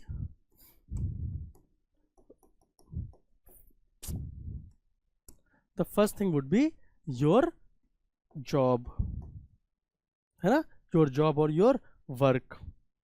And second thing is friendship. My job, my work as a district magistrate, it requires that I should be a person of integrity, I should be honest, I should be upright, I should be against favoritism, I should be against nepotism, I should be against corruption. And friendship is, I do not want to lose my friendship with my one of the best friends just because of one issue of this sugar, this petty issue of sugar. Now I have to balance these two things. Okay, so now if I will read the options, what are the options given? If I see what are the options given, release the extra amount of sugar which your friend has requested for. This is absolutely wrong. Absolutely wrong. This cannot be taken as a correct statement, because what I have told you, as a district magistrate or as a civil servant or as a bureaucrat, I cannot accept corruption, and I cannot do corruption. So this is kind of corruption. This is favoritism. जो भी आप नाम दे दो, this will ultimately lead to corruption. this is against rule of law. So I can, as a civil servant, I cannot do this. I cannot do this. This is a wrong statement. If I'll see option D, advise him to directly apply to the allotting authority and inform him that you do not interfere in this matter. You do not interfere in this matter. So what you are trying to do here, what you are doing, this is the abdication of duty. You are not performing your duty well. You are running away from your duty. That I do not interfere in this matter. No, if you are district magistrate, you can say, no, I cannot do this. But here you are saying, I do not interfere in this matter. So you are just shirking away from the responsibility, running away from your duty. So this is again not right. Why are you doing? Just for saving your image. As a civil servant, I cannot think about my image. I only need to think about my work. Okay, so this is again wrong, because you are running away from your duty or shirking away, and or this is the abdication of duty. If I see option B, refuse your friend the extra amount and strictly follows the rules. So this is a correct statement, but again this would be a very rude statement. This is a correct statement, but this would be very rude. I'll just tell to my friend कि नहीं नहीं नहीं मैं तुम्हें नहीं दे सकता, I cannot help you, and follow the rules strictly. He would obviously expect that you are a district magistrate, that you would help me. So there is a way to convey your message. There is a way to convey your message. I cannot say कि no I cannot do anything and you strictly follow the rules. So this is, even though this is right, but this is a pure bureaucratic attitude. If I see option C, this is also right. Show your friend the copy of the government instruction and then persuade him to accept the lower amount as prescribed in the rules. So this statement is the most preferable statement according to me, because even though B and C both are correct, because in the third statement, what are you doing? You are applying your emotional intelligence. You are trying to you are persuading him. Your friends will also see, okay, he values my friendship, right? जैसे वो personal secretary वाला question था, आपने उसको persuade करने की कोशिश करी without going against the law, without going against the rule of law. You are following the protocols, but you are also trying to save your friendship. क्योंकि आपकी फ्रेंडशिप खराब नहीं होनी चाहिए. हो सकता है आप पर्सनल कैपेसिटी में कुछ कर दो, अपनी तरफ से कुछ दे दो, अपने घर से शक्कर उठा के दे दो, that is a different thing. But here you are persuading him कि भाई ये गवर्नमेंट इंस्ट्रक्शन है and I cannot go against the government instructions. That shows how honest you are. You are a person of integrity. You are, you always stand against corruption. You do not believe in favoritism, while you also value your friendship. So this is the most preferable option. Option C would be the correct option. Next question. If I see this next question, this is, you are in charge of implementing the family planning program in an area where there is a strong opposition to the present policy. So this is family planning program where there is a strong opposition to the present policy. You want to convince the residents of the need for keeping small families. What would be the best way of communicating this message? ठीक है, तो what would be the best way of communicating this message? तो क्या है कि family planning program implement करना है, okay, where there is a strong opposition to the present policy. So कोई present policy होगी family planning की, इसका strong opposition है. Now you want to convince the resident, how would you do? So if I see this option B, by encouraging late marriages and proper spacing of children. By encouraging late marriages and proper spacing of children. Can you do this?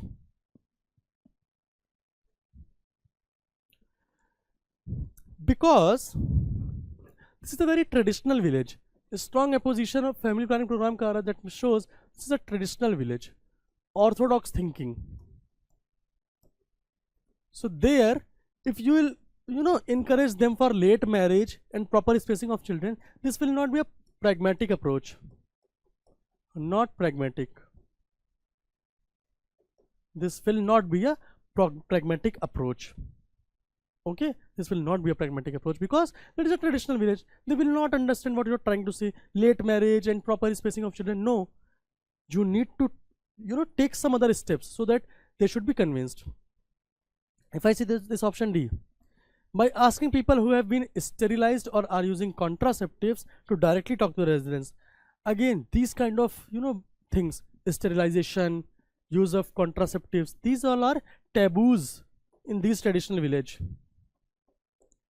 People do not talk about this in the villages. So if you will talk about these things और जो sterilise हो चुके हैं contraceptive लेते हैं वो बात करेंगे, it might give a negative impact because this would be against the cultural sensitivity. While taking any decision, I also need to keep this in mind about cultural sensitivity. What is in their culture, this is not in their culture. They do not talk about these things. This is a taboo in their system. So this I will not apply, even though this might be right statements, right things to do, but these are not pragmatic. So हमें कौन सा option choose करना है जो appropriate हो. These are not appropriate in the given situation.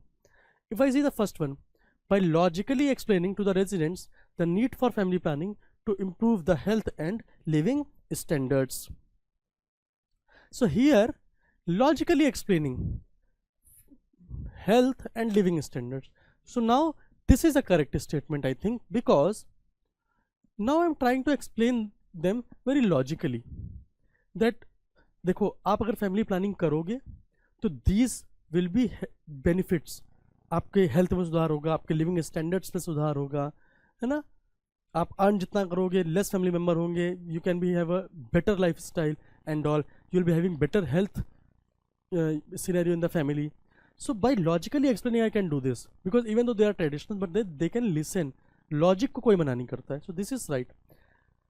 By offering incentives for adopting family program devices, yes, this is a correct statement, and this is generally what government has done in the previous years.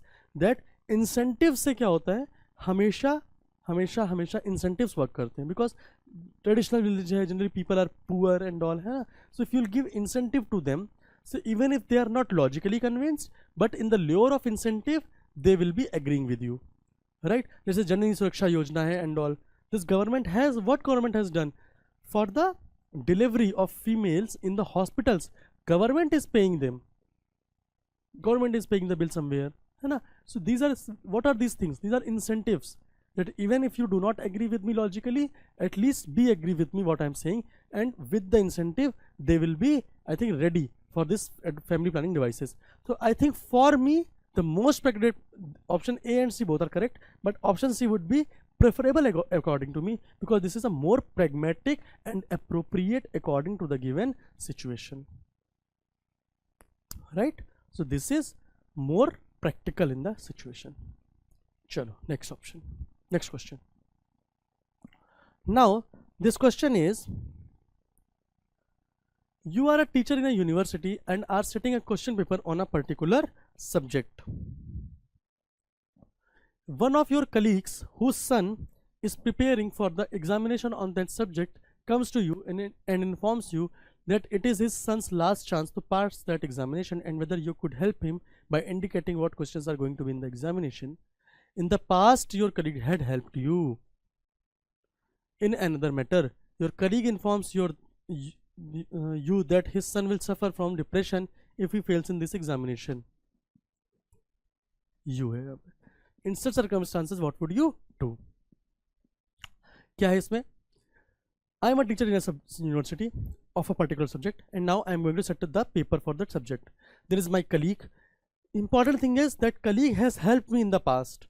Now his son is taking up that paper. Now he says that this is the last chance of his son to pass that paper and he will be in the depression if he doesn't pass again. Then he is asking the favor कि please tell him some questions so that he can be passed. What would you do? ठीक है. अब अगर first है, in view of the help he had given you, extend your help to him. Extending the help means telling him the question paper, right? This is wrong. This is totally wrong.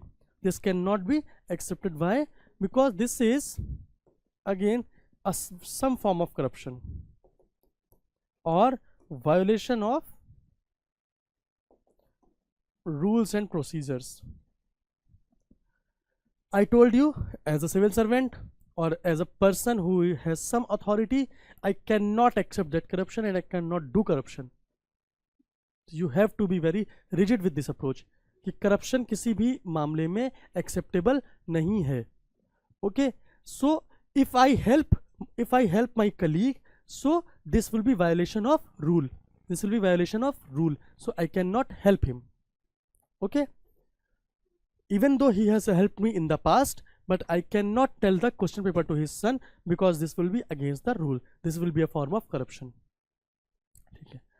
If I see this option, report the conduct of your colleague to the higher authorities, I will not do this. I will not do this. First, what this shows that I am a ungrateful person. Ungratefulness. I forget what people have done for me in the past. So this is wrong. This is not right. क्या उसने help मांगी as a friend समझ के और आपने उसकी complain कर दी, ये क्या बात है? This is wrong. This might be right in very rigid approach, but practically I should not do this because that person has helped me in the past. Now because of his son, he is asking some help and now I am complaining him. No. What I'll do, this would be a very, this shows I am an ungrateful person and मैंने उसकी complain नहीं कर दी, and this would be an extreme step. My friendship will be ruined, that is for sure. My friendship will be ruined. So I am not valuing my friendship in this statement. So this is also wrong. So these two statements are wrong. Now if I see that option B, regret that you cannot be of any help. Yes, this is right. This is right. I am regretting that. Okay, I cannot be of any help right now. Maybe in the future I can help you. Okay, but this is a very very rude, very bureaucratic attitude. I cannot do this. No, there is a way to convey your message, right? What I have told you in the earlier passages. So even though this is right, you are following the rules, you are against corruption, you are showing that you are a person of integrity, but this is a purely bureaucratic attitude. Now this option B is correct. Even though, explain to your colleague that this would be violating the trust of the university authorities and you are not in a position to help him. Again, explaining, you are explaining. So these kind of things, I think this has come for the third time. You आपने personal secretary को बता रहे थे, एक बार अपने friend को समझा रहे थे. Now you are trying to persuade your colleague that this would be violating of the trust of the university. That is, this is against the rule of the law, rule of the university, procedure of the university, protocol of the university. So I cannot do this.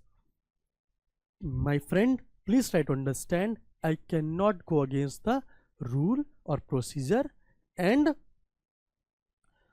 please try to understand.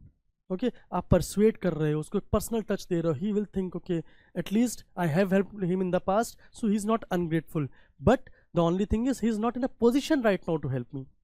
Okay, so you are using your emotional intelligence. You are trying to save your friendship in this paragraph. So this statement will also be correct, and according to me, this will be a preferable approach because this is not only purely bureaucratic attitude. This is somewhat a moral attitude, है ना? Ethical attitude भी है यहाँ पे. Emotional intelligence भी आप use कर रहे हो. You are trying to save your friendship as well. ठीक है? Next question. Examine the following statements. This was asked in the 2012. Only those who have a pair of binoculars can become the members of the bird watchers club. Okay. Some members of the bird watchers club have cameras. Those members who have cameras can take part in photo contest. So if I see, so these kind of questions we generally do with the help of Venn diagram. And I have told you, I have explained to you in the Venn diagram topic, whenever you are making a Venn diagram, तो आप जब circle बनाते हो ना, जैसे दो हैं ये, let's say these two are common given, and you need to mark the third circle, and if nothing is given, then you can make like this or like this, or ऐसे कर सकते हो, but what I will do, I will choose this one, this green one. I will choose like this. I will assume that this third one is having some part common to both the circles. That is, there is somewhere that where all the three are common, and there are common for two circles also. So maximum वाली possibility लेके चलते हैं, ऐसा हम circle draw करते हैं, ऐसा circle draw करते हैं जिससे maximum common की possibility आ जाए. Even this is possible, but here only maximum this is possible, maximum this is possible. This case is not coming in these two where all the three circles are common. So in the Venn diagram, generally what we do, we make the circle in such a fashion that maximum possibility of being common can be addressed. ठीक है, अगर मैं इसके लिए बनाऊं Venn diagram,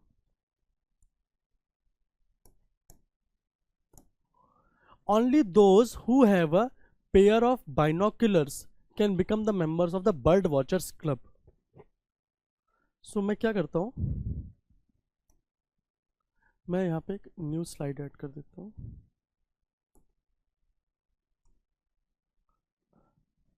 new slide add नहीं हुई क्या इसमें?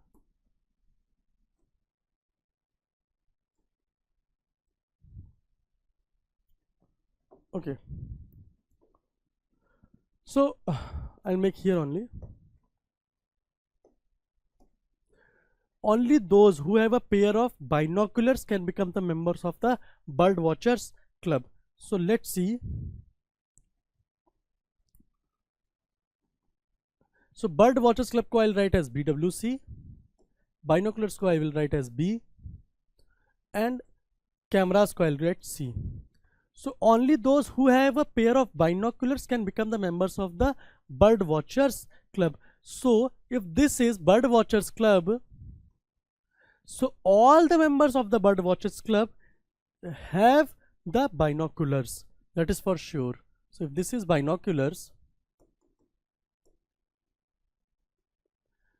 all those persons who are the member of bird watchers club have binoculars. ये जरूरी नहीं है कि जितनों के पास बाइनोकुलर हैं, all the persons who are having binoculars are the members of bird watchers club. No, but all those who are members of bird watchers club have binoculars, that is for sure. That means bird watchers club will come inside these binoculars. Some members of the bird watchers club have cameras, some members of this has cameras. So I can make like this, but I'll take general. There are some members who does not have binoculars but is still having cameras. So if I make a circle like this, cameras. So this is a general statement. This is a general, because what I can do, मैंने ऐसे भी बना सकता था, camera ऐसे बना दिया एक. So but it will restrict that all the persons who have cameras have binoculars.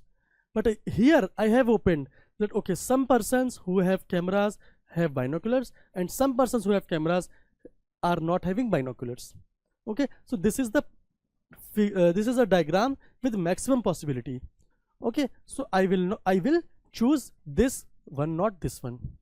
Okay, now I'll see the options. Those members who have cameras can take part in photo contest. जिनके पास camera है, they can take part in the photo contest. Okay, all those who have a pair of binoculars are members of the bird watchers club. All those who have a pair of binoculars are members of the bird watchers club. No, this is wrong. These persons are having binoculars, but they are not the members of bird watchers club. Wrong. All members of the bird watchers club have a pair of binoculars. Yes, all the members of bird watchers club, ये हैं सारे members, they come inside these binoculars. That all the members of bird watchers club are having the binoculars with them. Yes, all those who take part in photo contest, मतलब इन सब के पास क्या है, cameras, are members of the bird watchers club. No, that is why I have taken this possibility maximum. ये वाली बनाते तो हम बोलते थे हाँ स्टेटमेंट सही है, but it is not written that all those who are having cameras are having binoculars. No, there might be a possibility where I am having camera but I am not having binocular. So this statement again goes wrong. No conclusion can be drawn. This is wrong. So correct statement would be option B. Correct statement would be option B. Any doubt here? So that is why Venn diagram वाला topic एक बार आप दोबारा देखना कैसे बनाना है और हम कैसे मैक्सिमम पॉसिबिलिटी वाला सर्कल बनाते हैं जो मैक्सिमम कॉमन एरिया कवर करे. Okay, so any doubt in this question? So option B would be the correct option. Now we will move on to question number 26.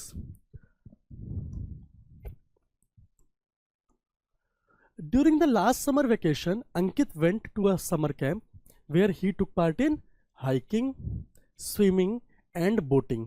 ठीक है, this summer, so last summer गया है and now this summer he is looking forward to a music camp where he hopes to sing, dance and learn to play the guitar. बहुत lively बंदा है. Based on the above information, 4 conclusions as given below have been made. Which one of these logically follows from the information given above? Ankit's parents want him to play the guitar. Ankit's parents want him to play guitar. This is wrong. First, it is said that he learns where he hopes to learn to play the guitar, right? So nowhere is written that he is doing this under someone's compulsion. कहीं नहीं लिखा है कि उसके parents चाहते हैं कि वो गिटार सीखे. इसमें लिखा है कि he is hoping to learn the guitar, right? तो उसके पेरेंट्स का तो कहीं नाम ही नहीं आया. This is wrong. Ankit prefers music to outdoor activities. How can I say this? In the last summer he went for that outdoor activity, hiking, swimming, boating. This time he went for music. So I cannot tell whether he prefers music or outdoor activity. दोनों में comparison में कौन है? या he prefers music and outdoor activities, that is good. क्योंकि last time outdoor activity में गया था, इस बार म्यूजिक में गया. बट इन दोनों का कंपैरिजन में नहीं कर सकता. This is also wrong. Third is Ankit goes to some type of camp every summer. This seems to be right. Why? Because in the last summer he went for outdoor activity. This summer is also he is going for that music camp. So yes, this is right. Ankit likes to sing and dance. Ankit likes to sing and dance. I cannot say this. He is hoping to sing, dance and learn to play the guitar, but it doesn't say whether he likes to sing or not. एक होता है पसंद आना किसी चीज को कि हाँ करना, एक बार गा लिया, एक बार डांस कर लिया, but he likes to sing and dance. This is not mentioned in this above statement. So this is wrong. So the logical conclusion would be option C, that is Ankit goes to some type of camp every summer. Any doubt? No. Next question. If I see this question, we see 10 new TV shows started in January. There were 5 sitcoms S, drama D and new magazines. This is M. Okay. 5 sitcoms, 3 drama, 2 new magazines. By April, ये है जनवरी का case. Very nice. This is January. April में what happened? By April, only 7 of the new shows were still on. Total 5 plus 3 plus 2, 10 were there. 10 were there. And 7 were still on. That means 3 shows were removed. This information I got. Only 7 of the new shows were still on. 5 of them being sitcoms. 5 of them were sitcoms and remaining 2 I don't know. There is no information given. Based on the above information, 4 conclusions as given below have been made. Only 1 news magazine show is still on. Now 5 sitcoms are there. Remaining are 2. अब इन 2 में किसका है? Whether it is drama और magazine, कौन सा है मुझे नहीं पता. ये 2 में दोनों मैगजीन हो सकती हैं, 2 में दोनों ड्रामा हो सकते हैं, 1 ड्रामा 1 मैगजीन हो सकता है. तो आई can not trend that only 1 news magazine show is still on. So this is a statement which is wrong. I cannot tell precisely because this information is not given about these 2 shows, whether these shows are drama or magazines or a combination of 2. Only one of the drama shows is still on again because there is no relevant information given for these 2 shows. At least 1 discontinued show was a drama. Now 3 shows were discontinued. 3 shows were discontinued. अब जो discontinued shows हैं उसमें sitcoms तो 5 sitcoms were there, 5 sitcoms in April. So there is no sitcom which has removed or discontinued. So either out of these 3 shows, either there is drama or magazine, right? अगर मैं ये मान लूँ कि all the new magazines were discontinued, तो maximum कितनी है ये 2, total 3 shows were there. तो this drama has to be at least minimum at least 1.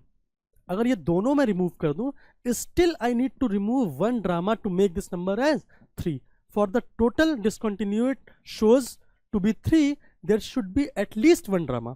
ऐसा हो सकता है कि तीनों ड्रामा ही हो गए हो, बट अगर मैं इसको मिनिमम मान के चलूं, तो if this is maximum then this would be the minimum number. So yes, at least 1 discontinued show was a drama. So this is a correct statement. Viewers prefer sitcoms over drama. No. This paragraph is not talking about what viewers prefer. ऐसा हो सकता है कि sitcom में उनको ज़्यादा benefit मिल रहा हो, इसलिए सिटकॉम को डिसकंटिन्यू नहीं किया हो, और सिटकॉम्स का कॉन्ट्रैक्ट ज़्यादा हो गया हो इसलिए डिसकंटिन्यू नहीं किया हो. There can be anything, any reason.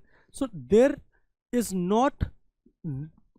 Not any information about the viewers preference. So I can not say that viewer prefer sitcoms over drama. So this is a wrong statement. So correct statement would be at least one discontinued show was a drama. Did you get the point? कैसे? Again I'll tell you, 3 shows were discontinued, removed or discontinued. अब इस 3 में sitcoms तो as it is हैं, तो either this 3 will be drama or magazines. So either what can be the cases? जो 3 shows discontinue हुए हैं, इसमें either 3 drama plus 0 magazine, 1 drama plus 2 magazine, 2 drama plus 1 magazine, है ना? यही तो केसेस होंगे. 0 ड्रामा प्लस 3 मैगजीन्स तो पॉसिबल ही नहीं है. 3 magazines plus 3 magazines is not possible because maximum magazines are 2 magazines. So this case is not possible. So minimum at least discontinued show minimum is this case. 1 drama is minimum that has to be discontinued. Any doubt in this question? Simple. Sure. Next. Okay, read the passage given below and the 2 statements that follow. ठीक है. Now if I see 4 men are waiting at Delhi airport for a Mumbai flight. 2 are doctors. 2 are doctors and the other 2 are businessmen. Other 2 are businessmen.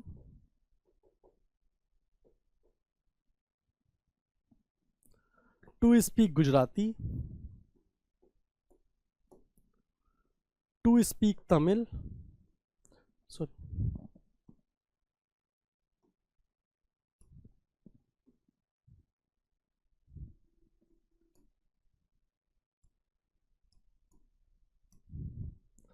two Gujarati, 2 Tamil. No 2 of the same profession speak the same language. अगर doctor Gujarati बोल रहा है तो दूसरा doctor Gujarati नहीं बोलेगा. 2 are Muslims and 2 are Christians.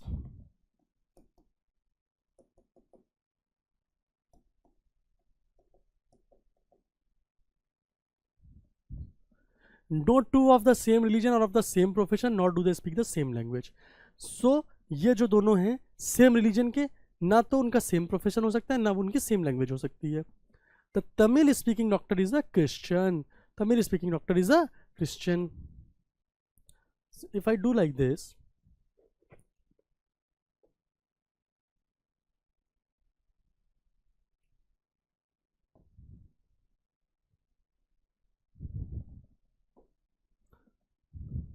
okay. Okay, so now I'll see, मैं एक टेबल अगर बनाता हूँ, I'll make a table. Here this is doctor, businessman, Gujarati, Tamil, Muslim, Christian. This is the table. Now it is said Tamil speaking doctor is a Christian. Tamil speaking doctor is a Christian. Okay. This is one table. Now I know no two professions, no two same profession, no two of the same profession can speak the same language. तो अगर जो and there were two doctors, two businessmen, right? No two same professionals can speak same language. So if another person is doctor, then he cannot speak Tamil because one doctor is already speaking Tamil, then he has to speak Gujarati. That is okay. Also, no two of the same religion are of the same profession, nor do they speak the same language. ठीक है, मतलब if there is one doctor is Christian, then another doctor has to be Muslim, because no two of the same religion can has same profession. So if one Christian is doctor, then another Christian cannot be doctor, so another doctor has to be Muslim. Now if I see businessman, now one Christian is doctor, then another Christian has to be businessman. This is right. One doctor is Christian, one Christian is a doctor, then another Christian has to be businessman. Okay, one Christian is speaking Tamil, then another Christian has to speak Gujarati. He cannot speak Tamil, right? Now then another Muslim, one Muslim is speaking Gujarati, then another Muslim has to speak Tamil. One Muslim is doctor, then another Muslim has to be businessman. So this is the table. Doctor is speaking Tamil is Christian, doctor is speaking Gujarati is Muslim, businessman is speaking Gujarati is Christian, businessman is Tamil is speaking Tamil is a Muslim, right? So this is the table. Did you get how how easily I made this table? Because it is said no two of the same profession speak the same language. तो मैंने इसको चाट लिया. If this is one doctor, another doctor, one is speaking Tamil, then another has to speak Gujarati because he cannot speak Tamil. And one person is Christian, no two of the same religion can have same profession. So if Christian is a doctor, then another Christian has to be businessman. So another Christian has to be businessman. Like this I have made this table. Now I'll see the option. The Christian businessman speaks Gujarati. Christian businessman, this one, Christian businessman speaks Gujarati. Yes, this is right. This is right. The Gujarati speaking doctor is a Muslim. Gujarati speaking doctor is a Muslim. Yes, this is also right. This is also right. So the correct statement would be both 1 and 2. Option C, both 1 and 2 are correct. कोई doubt इसमें? Simple सा था. So I have already told you in my earlier lectures, when there are so many variables involved, so many language, so many people, so many professions, religion, everything is involved, then it is very difficult to deal such questions in statement form. Then the very easy thing is you make a table, and that table will automatically give you the answer. Okay, next question. Though quite expensive, television is not a luxury item, as one can learn many things through television. Which one of the following is a valid inference from the above statement? It is said, yeah, I am agreeing that television is an expensive item. Yes, it is quite expensive, but it is not a luxury item. It is not a luxury item, as one can learn many things. Why it is not a luxury item?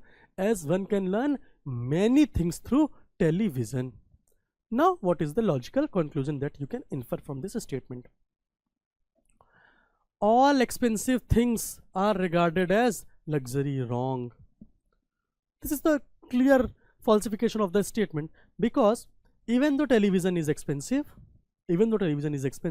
but we are not regarding it as luxury. This is wrong. All essential things for learning are not luxury.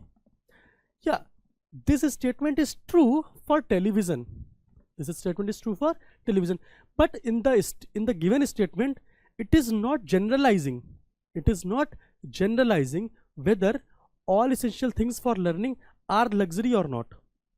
ये generalise नहीं किया उन्होंने, TV के लिए कर दिया कि हो सकता है टीवी का इंपॉर्टेंस ज्यादा हो, टीवी का इंपॉर्टेंस ज्यादा हो, but I can not say that all essential things for learning are not luxury. This is wrong. Television is essential for learning. This is also wrong because it has not said that television is essential for learning. Yes, one can learn many things through television. That is right. This is right. One can learn many things from television, but television is essential for learning? No. Without television you cannot learn. This is not written here. This is not written here. It is written, yeah, I can learn so many things from TV, but without TV I cannot learn. This is not written. This is wrong. And television is not a luxury item. Yes, this is true. You know, direct statement दिया है कि television is not a luxury item. Television is not a luxury item. ये direct statement दिया है, तो ये यहीं पे ऐसे आ गया है. So option D would be the correct option. Any doubt here? Simple. Next. Examine the following statements. I watch TV only if I am bored. If I am bored, then only I watch TV. I watch TV only if I am bored. मैं TV कब देखूंगा? Only if I am bored. If I am not bored, I am not watching TV. If I am bored, there is a possibility मैं TV ना देखूं. But अगर मैं TV देख रहा हूं, that means I am bored. Are you getting this point? I watch TV only if I am bored. I watch TV only if I am bored. So if I am watching TV, that means, ये आप समझ जाओ कि अगर मैं TV देख रहा हूँ, that means I am bored. I'm getting bored. But if I am bored, then it is not necessary that I will watch TV. ठीक है, हो सकता है मैं बोर हो गया, मैं क्रिकेट खेलने लगा, फुटबॉल खेलने लगा. But if I am watching TV, then definitely I am bored. Okay. I am never bored when I have my brother's company. When I have my brother's company, I am never bored. तो इससे हम इन दो statement से क्या निकाल सकते हैं? I watch on TV only if I am bored.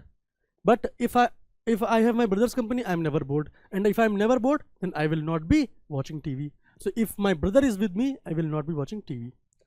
Whenever I go to the theater, I take my brother along. Brother जा रहा है, मैं theater जा रहा हूँ, तो I take my brother along. Brother है, तो then I will not be getting bored. So these are the three statements. Now, conclusion. If I am bored, I watch TV. Is it true? At the first instance, आप इसको tick मार कर सकते हो कि यार if I am bored, I watch TV. यही तो लिखा है, I watch TV only if I am bored. But this is a wrong statement. Why? If I am bored, मैं कुछ भी कर सकता हूँ ना, क्रिकेट खेलूंगा, फुटबॉल खेलूंगा, बाहर चला जाऊंगा, घूम आऊंगा, फिर आऊंगा, गाना सुन लूंगा, कुछ भी कर लूंगा. It is not कि if I am bored, I watch TV. But if I am watching TV, then definitely means I am bored. Okay. If I am bored, I seek my brother's company. This is also wrong. It is not written here कि if I am bored, I seek my brother's company. I can do anything I want. But that is for sure, if my brother is with me, I will not be bored. So this statement is wrong. If I am not with my brother, then I watch TV. This is also wrong. If I am not with my brother, so there are chances that I am bored. There are chances I am not bored. One thing is sure, if I am with my brother, I will not be bored. I will definitely not watch TV. But if I am not with my brother, it is not written if I am not with my brother, I am getting bored. Right? If I am not with my brother, I may not get bored. If I will not get bored, then I will not watch TV. Even if I am getting bored, I am not sure whether I will be watching TV or not. I can do anything. So this is also wrong. If I am not bored, I do not watch TV. Yes, this statement is absolutely right. I watch TV only if I am bored. So I will not watch TV. That is for sure if I am not bored. So yes, if I am not bored, I do not watch TV. So this statement is correct. कोई doubt इसमें? Simple. ठीक. Next.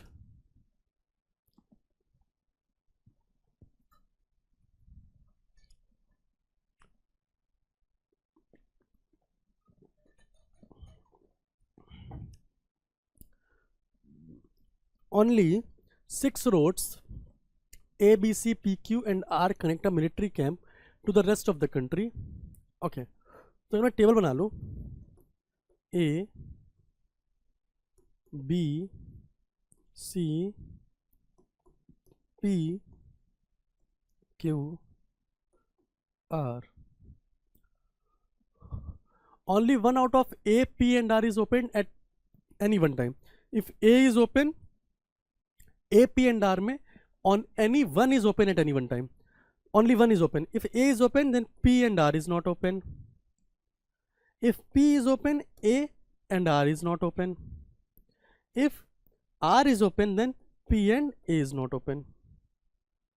And now you can see again, there are so many variables. You know, there are 6 roads, there are 7 many conditions. So it is very difficult to deal in the statements. So what I did, I made that table. Okay. Now, if B is closed, so is Q. If B is closed, then Q भी close हो गया. ठीक है. Only one of A and B is open during storms. If there is a storm,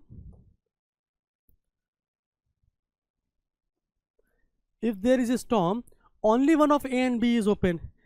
If A is open, then B is closed. If B is open, then A is closed. This is the condition of storm. P is closed during floods. And flood की condition क्या है? P is closed during floods. So this is the given information which I have depicted in this table. ठीक है?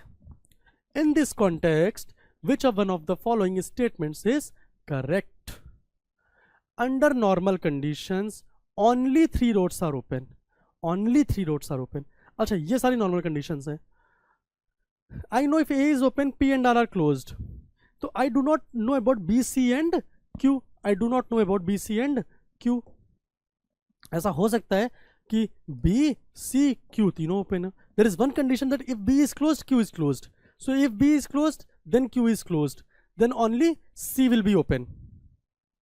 If B is, let's say B is closed, then definitely Q has to be closed. Then only 2 roads are open. So only 3 roads are open. This is absolutely wrong.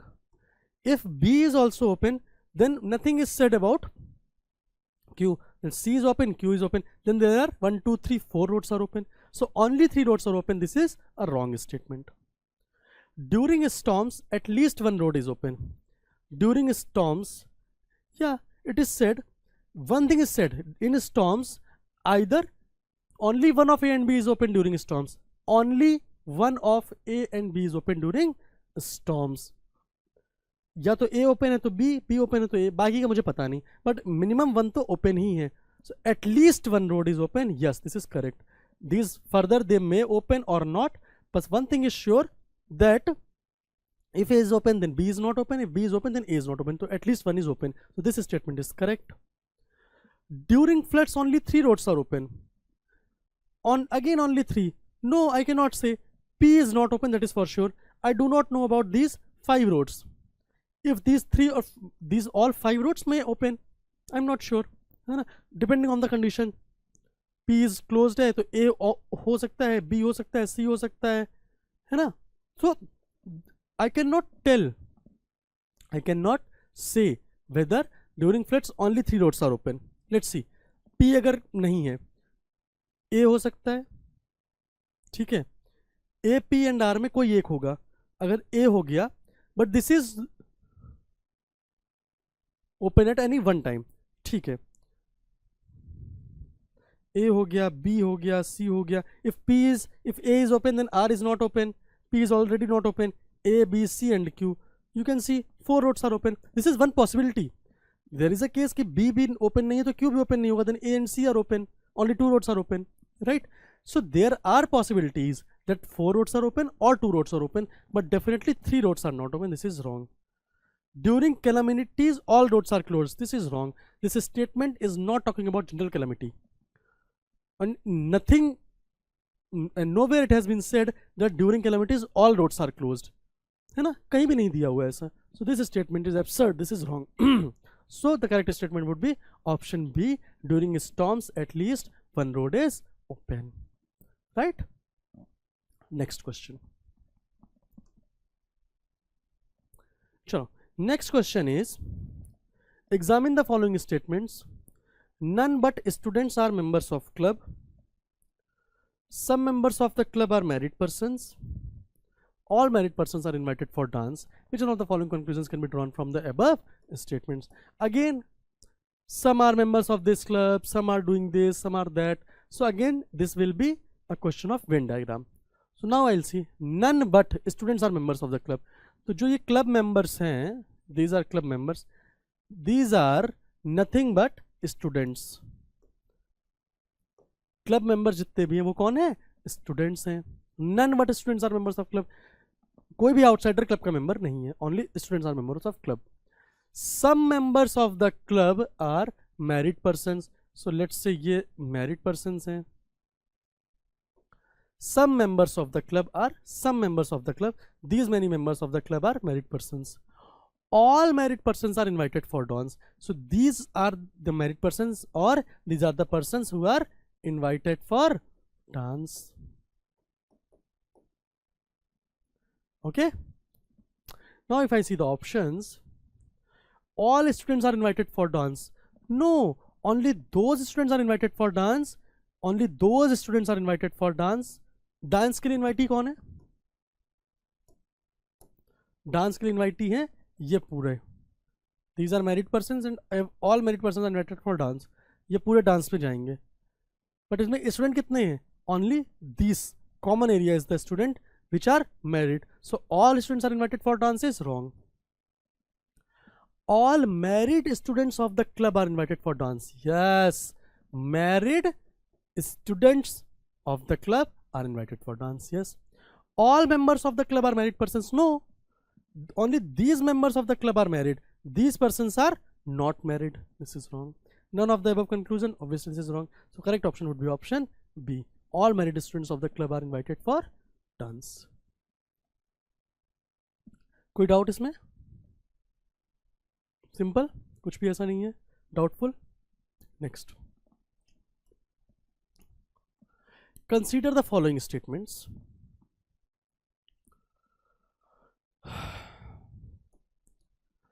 All explained cars parked are here are white. Some of them have radial tires. All explained cars manufactured after 1986 have radial tires. All cars are not explained.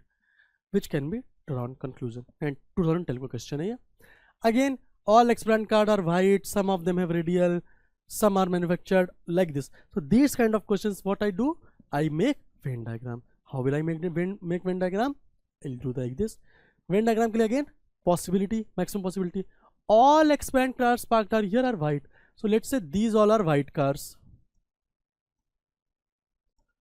White cars. So all X brand cars are white. So X brand cars अगर यहाँ पे हैं ये X brand cars, then definitely they will come under white cars, है ना? There will be some other cars which are not X brand, but all X brand cars are white. That is for sure. Some of them have radial tires. Some of them have radial tires. तो मैं radial tires अंदर भी बना सकता हूँ कि केवल X car का ही radial tire है, ऐसे भी ऐसे. But I will take the circle which will intersect maximum number of circles. If nothing specific has been said, radial tires. What I am assuming कि some X brand cars have radial tires. Some other cars which are not X brand but are white cars are having radial tires, and there are some other vehicles also which are not white cars, maybe some other color or something, or maybe some other vehicle, they are having radial tires. ठीक है. All X brand cars manufactured after 1986 have radial tires. All X brand cars manufactured after 1986 have radial tires. That means these many X brand cars have radial tires. That means these red portion cars are manufactured after 1986, because all the X brand cars manufactured after 1986 have radial tires. So these X brand cars, this is X brand, this is radial tires, this is common area. These cars are X brand, are having radial tires, so definitely they are manufactured after 1986. All cars are not X brand. All cars are not X brand. So I have all cars are not explained, so मैंने मान ही लिया है कि there are some white cars. मैं कुछ और एक और मान लेता हूं कि these are some other cars, other coloured cars. All cars are not explained, all cars are not explained. ठीक है. Only white cars are parked here. This is wrong. Nowhere it is said that only white cars are parked here. है ना, only word नहीं use हुआ है. मे be other coloured cars हो, even though आप इस नहीं बनाना चाहते हो इस सर्कल को, but still let's say these are other cars, other colored cars. Yes, because nowhere it has been said that the cars are only white. Other colored cars are also can be there. So only white cars are parked here. This is wrong. Some white X-brand cars with radial tires are parked here. Yes, some white X-brand cars. X-brand cars are obviously white with radial tires. So this area are parked here. Yes, this is correct statement. This is given, right? Cars other than X-brands cannot have radial tires. Yes, X-brand के अलावा ये जो cars हैं, these cars, these cars, these cars, these cars, these are having radial tires. So this is not explicit for X brand कि radial tires केवल X brand के ही होंगे, other brand की cars के भी हो सकते हैं. So this is also wrong. Most of the X brands cars are manufactured after 1986. So this is again wrong because I cannot tell precisely कि ये जो area है, because this area is the common area. These are the cars manufactured after 1986. ये common area कितना है? Most है, बहुत. Let's say ये एक्स ब्रांड कार्स है, ये रेडियल टायर ने केवल इतना ही किया, या ये एक्स ब्रांड है, रेडियल टायर ने इतना. This is the common area. So I am not sure whether how much proportion of the cars are manufactured after 1986, whether this proportion is maximum, minimum, more, less, I do not know. So I cannot comment whether most of the X brand cars are manufactured after before 1986 or after. I know that there are some cars after 1986. So there will be some before 1986, but I'm not sure which number is more and which number is less. So this statement is again wrong. The correct statement would be option B. Some white X brand cars with radial tires are parked here. So कोई doubt इसमें? Simple सही था. Next. Okay. Consider the following statements. The Third World War, if it ever starts, will end very quickly with the possible end of civilization. It is only the misuse of nuclear power which will trigger it. Based on the above statements, which of the following inferences is correct? So what it is saying, the Third World War, if it ever starts, will end very quickly with the possible end of civilization. ठीक है? It is only the misuse of nuclear power which will trigger it. ठीक है? Now if I see कि what are the options given, there will be no civilization left after the Third World War. Can we say this? No. This is the statement with firm. This is a very firm statement. There will be no civilization left. But in the statement it is said this is a possible end of civilization. There is a possibility. So this is a possibility that the civilization may end. This is a possibility. But I cannot say firmly that the civilization will get ended. So this is wrong.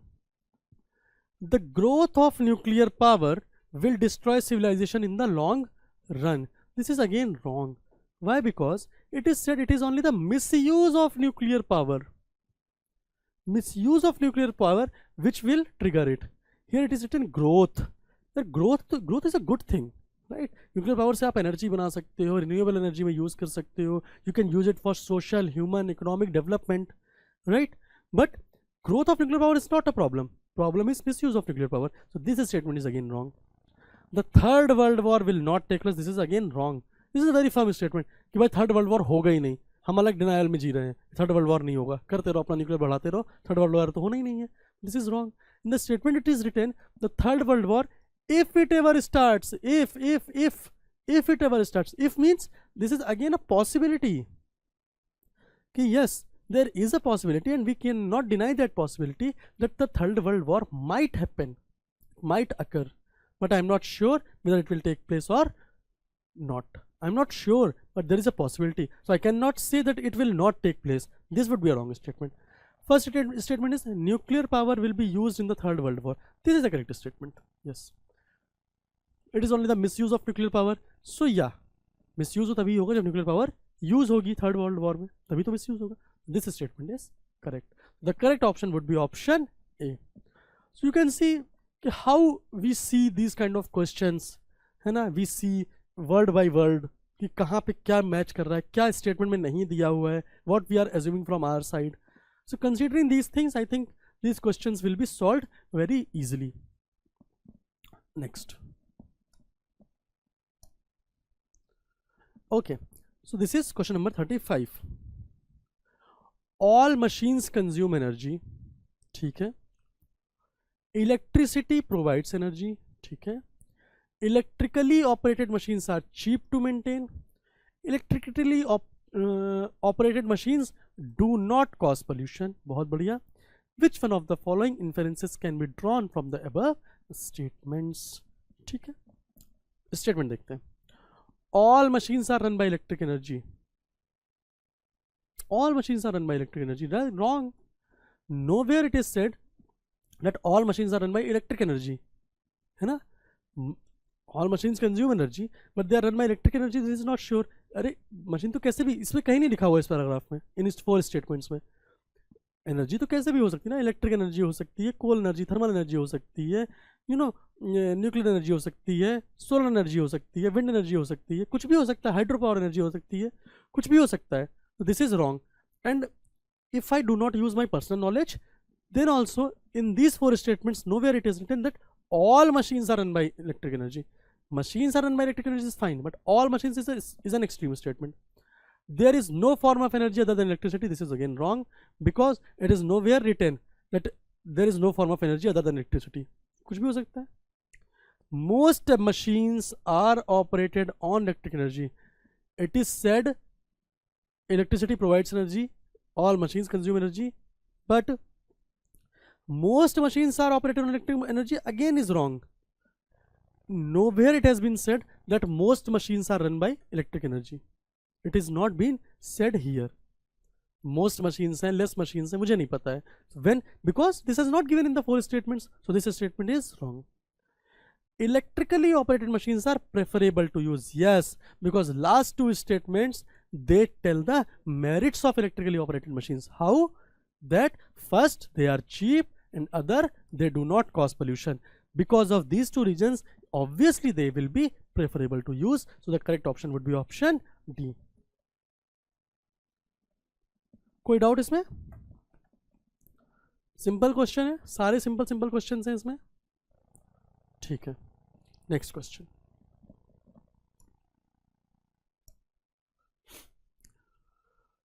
Examine the following statements. None but the rich can afford air travel. Some of those who travel by air become sick. Some of those who become sick require treatment. Which of the following conclusions can be drawn? Again, none but rich, some of those who travel by air become sick. So this is, we will use Venn diagram. None but the rich can afford air travel. So only none but the rich, only rich are using air travel. So only rich are using air travel. So if there is this air travel people, air travel, so air travel is done by only rich people. ऐसा नहीं है कि सारे rich people ही air travel कर रहे हैं, but if somebody is doing air travel then definitely he must be rich. Some of those who travel by air become sick. Some of those who travel by air become sick. तो यार sick तो कोई भी हो सकता है. Some of those who travel by air become sick. Some of those people who are rich but those who are not traveling by air, they can also become sick. So ये लोग हैं जो ना तो rich है ना जो air travel कर रहे हैं, they are also sick. These are the people who are not doing air travel but they are rich, they can be sick. The statement says some of those who travel by air become sick. So some of those who travel by air become sick. Some of those who become sick require treatment. So this is sick. some of those who become sick require treatment. तो ये sick लोग हैं. तो now I'll make a circle which will intersect maximum number of circles so that I'll be having maximum possibility. So treatment के लिए let's say these people need treatment. Okay? So treatment में बहुत सारे लोग हो जाएंगे, रिच लोग भी आ जाएंगे, है ना, जो सिक होंगे वो आएंगे, एयर ट्रेवल जो कर रहे हैं, ठीक है, ये आ जाएगा. ठीक है. Now if I see some of those who become sick require treatment, तो ऐसा नहीं कि सारे लोगों को ट्रीटमेंट चाहिए. Some of those who become sick require treatment. ठीक है. All the rich persons travel by air. All the rich persons travel by air. No, these are the rich persons which do not travel by air. This is wrong. Those who travel by air become sick. No, these are the persons who are not traveling by air. These are the persons who are not traveling by air, but they are also sick. This is again wrong. All the rich persons become sick. No, only the rich persons who are under this common area, they are become sick. So this is also wrong. All those who travel by air are rich. Yes, I can say this. Those who are traveling by air are rich because this is coming under this rich circle. This is a subset of rich, है ना? So this is a statement correct that I can tell that this option D is absolutely correct. Fine. So all those who travel by air are rich. So the correct option would be option D. Simple था. Simple हमने इसको Venn diagram के basis पे ये question solve कर लिया. ठीक है. So this question was asked in the year 2012 and the correct option would be D. All those who travel by air are rich.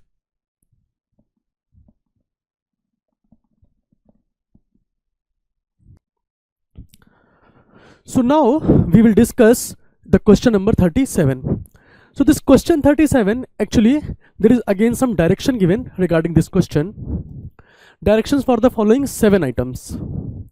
So now you can see how important this topic was at that time, that they had asked 7 questions from the same topic in one exam. 7 question means 17.5 marks questions from same topic. So now if you see, given below are 7 items, each item describes a situation and is followed by 4 possible responses. Indicate the response you find most appropriate. Choose only one response for each item. The responses will be evaluated based on the level of appropriateness for the given situation. Please attempt all the items. There is no penalty for wrong answers for these 7 items. तो ये वही वाला question है जो हमने किया था कि आपको सिचुएशन के अकॉर्डिंग आपको अपना सजेशन देना है. What will you do if you are at that place, at that situation? And the thing is, that should not be very ethical thing. Obviously it should be ethical, but it should be practical as well as. तो आपको क्या करना है, values और practicality इन दोनों का एक balance होना चाहिए in your answer. So now we will see this question कि what they are asking in the question number 37. So now if we see, you have differences of opinion regarding the final report prepared by your subordinate that is to be submitted urgently. So differences of opinion regarding the final report prepared by your subordinate that is to be submitted urgently. The subordinate is justifying the information given in the report. You would. So now you are the senior officer, right? And you find that the report is somewhat not that right according to you. Now you are asking the questions to your subordinate कि भाई ये क्यों है इस report में, right? You are having differences of opinion. Then the subordinate he is not agreeing with you. He is instead justifying whatever he has written in the report. Now what will you do at that time? Option B is tell him to reconsider the results. Now the thing is, change in yourself is always easy rather than changing others. Changing others is always difficult. It is always difficult to change someone else. So what is best? Best is to change yourself. तो आप उसको बोलोगे ना कि please reconsider the results. If he is a person of ego, he will not be agreeing with you. वो नहीं समझेगा जो भी आप बोलोगे, right? So this is not a practical solution. Tell him to reconsider the, even if you'll see him and because of your designation or your post, because you are a higher authority than him, he will not, even he will say yes sir, I will reconsider the results, but in practicality, in letter and spirit, he will not do so. So this will not be a viable solution. If you see this option, tell him not to justify the mistake. Basically what you are doing, you are behaving rudely with him. You are saying, please don't justify your results, like this. So this is altogether a very, very, very negative statement. वो बोलते हैं ना, ये कोई भी प्यार, कोई भी काम प्यार से हो सकता है, पर अगर आप किसी से रूडली बात करोगे वो नहीं होगा. You are just saying don't justify your mistake. No, this is not the correct way, है ना? You need to apply your emotional intelligence here. Emotional intelligence here, right? Here what you are doing, you are making him even more rebellious. In his mind, he will be, against you. वो आपके बारे में 4 और लोगों से बोलेगा, है ना? So this will not, this will not be appropriate to the situation. Even this will make the situation even more worse. So this will also not be viable. Now if I see this option C, revise the report on your own. Yes, this is one of the viable solutions. Why? Because this is always changing yourself is easy. Yes, right? And this is a peaceful solution. This is a peaceful solution. You're just, you're just sitting and you are revising the report on your own. Okay, so if you're revising the report on your own, then that will be an efficient process as well as a faster process. Okay, so your the rectification in the report, that would be easier. So this would be a viable solution. Now if I see this option A is convince the subordinate that he is wrong. Yes, according to me, this is the best solution. Why? Because here you are applying that emotional intelligence. Because he is subordinate to you, he will be working for the long. So he needs to understand that whatever he has done it wrong, so that in the future that mistake should not be repeated again, right? So if you try to persuade him, you will apply persuasion here. If you will try to persuade him, and if he follows in letter and spirit that yeah, he has done wrong, right, then I think these kind of things will not be happening again in the future. So convincing the subordinate that he is wrong will be the best solution. So there will be 2 options that would be correct according to UPSC, that are A and C. But again, according to my point of view, my personal point of view, option A would be even more preferable than C. So this was this question number 37. So if I see this question number 38, yes, question number 38, what this says: you're competing with your batchmate for a prestigious award to be decided based on an oral presentation. So there is a prestigious award, and who is there? Your batchmate. Okay, 10 minutes are allowed for each presentation. You have been asked by the committee to finish on time. Your friend, however, is allowed more than the stipulated time period you would. So what is the situation given? There is a competition, there is a batchmate of yours. Okay, 10 minutes is decided. 10 minutes was the stipulated time.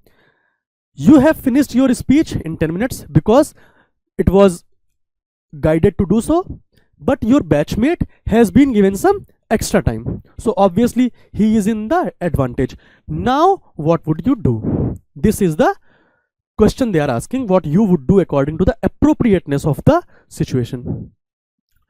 So if I see option C, ask for withdrawal of your name. So what are you doing? You are asking for the withdrawal of your name, that I am no longer the part of this competition. So what you are what are you exactly doing? Exactly, you are harming yourself. Harming yourself. This is a negative thing will on you, because this competition might be very important for your career, and if you are coming out of this competition, this will be having a negative impact on your career. So what are you exactly doing? You are harming yourself. You are harming yourself. So हमेशा गुस्से में अपना harm नहीं देखते हैं, हमको harm नहीं होना चाहिए, right? We should not be harmed. So when we are asking, because nobody cares for you, right? You have to be careful about yourself. So if you are asking for the withdrawal of your name because of some mistakes or some, maybe nepotism or favoritism in the competition, and if you are asking for withdrawal of your name, then you would be at disadvantage, right? So I don't think this will be a viable solution at all. Now, if see option B, not listen to any justification from the committee. Not listening to any justification from the committee, this is completely wrong, because this is again a negative thing to do. So why? Because committee is the authority there, and according to the protocol, you need to listen to what authority wants to say, what justification they have, right? So even our justice system says that even a person who is convicted, he has the right to speak what he has in his mind, right? He has right to explain himself. So committee भी बोलना चाहेगी ना, तो you need to listen him. So if you listen them, so if you are just saying that I don't want to listen anything, that would be completely wrong, है ना? So this is again a not viable option. If I see this option D, protest and leave the place, yes, this is somewhat an option that could be considered, because what are you doing exactly? By protesting, you are not disrespecting anybody, but you are telling that I have some grievances with the committee or with the authorities who are organizing the competition, and then you are leaving the place. So this is like what Mahatma Gandhi has done during the freedom struggle, that is satyagrah, something like that. In today's time, maybe this is not that practical, but yeah, you are protesting, you are saying that yeah, I am having some reservations with the decision of committee, you are expressing yourself, and then you have left the place. So yes, but if I see this option A, lodge a complaint to the chairperson against the discrimination, so yes, this is the correct option. A and D both are correct, but A would be preferable according to me. Why?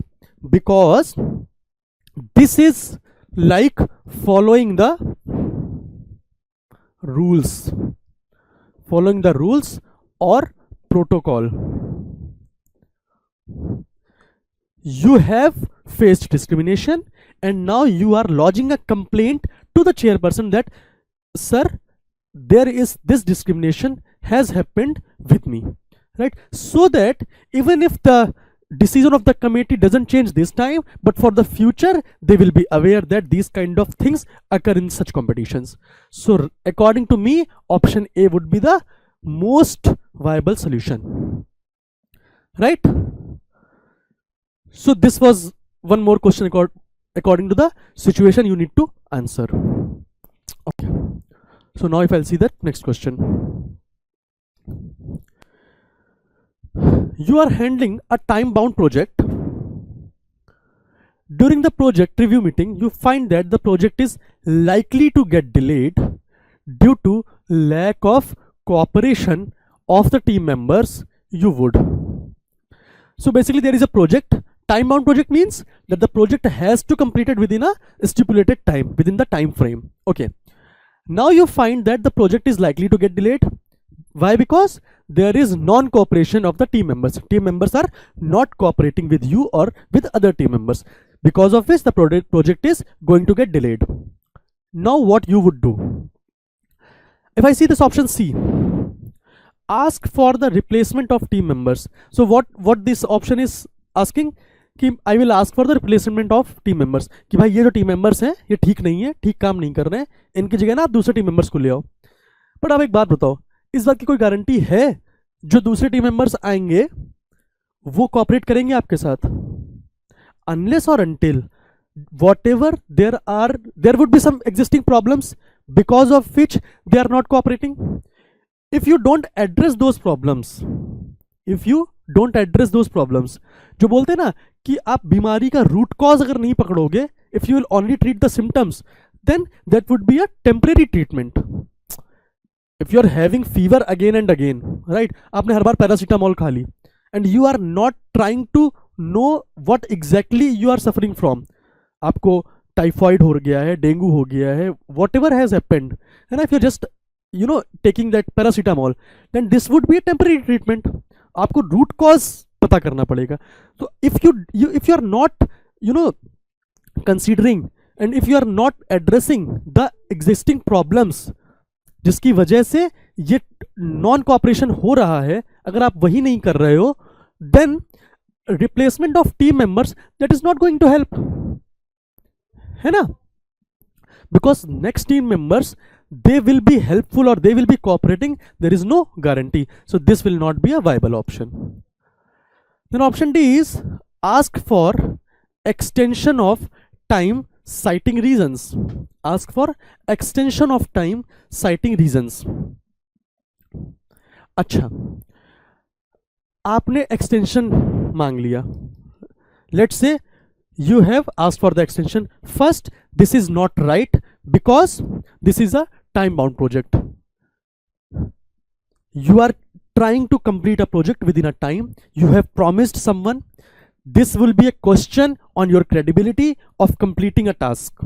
ठीक है, आपने time bound project के लिए आपने पैसे ले रखे होंगे किसी से, है ना, कोई प्रोजेक्ट होगा, कोई प्रोजेक्ट आपको क्यों देगा? If you are a contractor और if you are a company and if you are doing some project and you have promised to the party that I will complete this project within this time, इसके लिए आपको उन्होंने पैसे दिए, ज्यादा पैसे दिए होंगे, हो सकता है.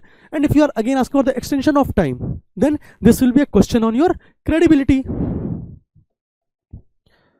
नेक्स्ट टाइम से व्हाट दे विल थिंक कि नहीं ये आदमी ना टाइम पे करता नहीं है, इसको नहीं देना project. First this. Second, if they have granted that extension of time and if the attitude of the team members is same, so this extension of time, this is not going to change the attitude. If the attitude of the team members is same, then this extension of time will not help. ये time भी निकल जाएगा और आपका फिर से project नहीं होगा. Then again you will be seeking for another extension of time. So again, this will be a wrong option. This will be a non-viable option.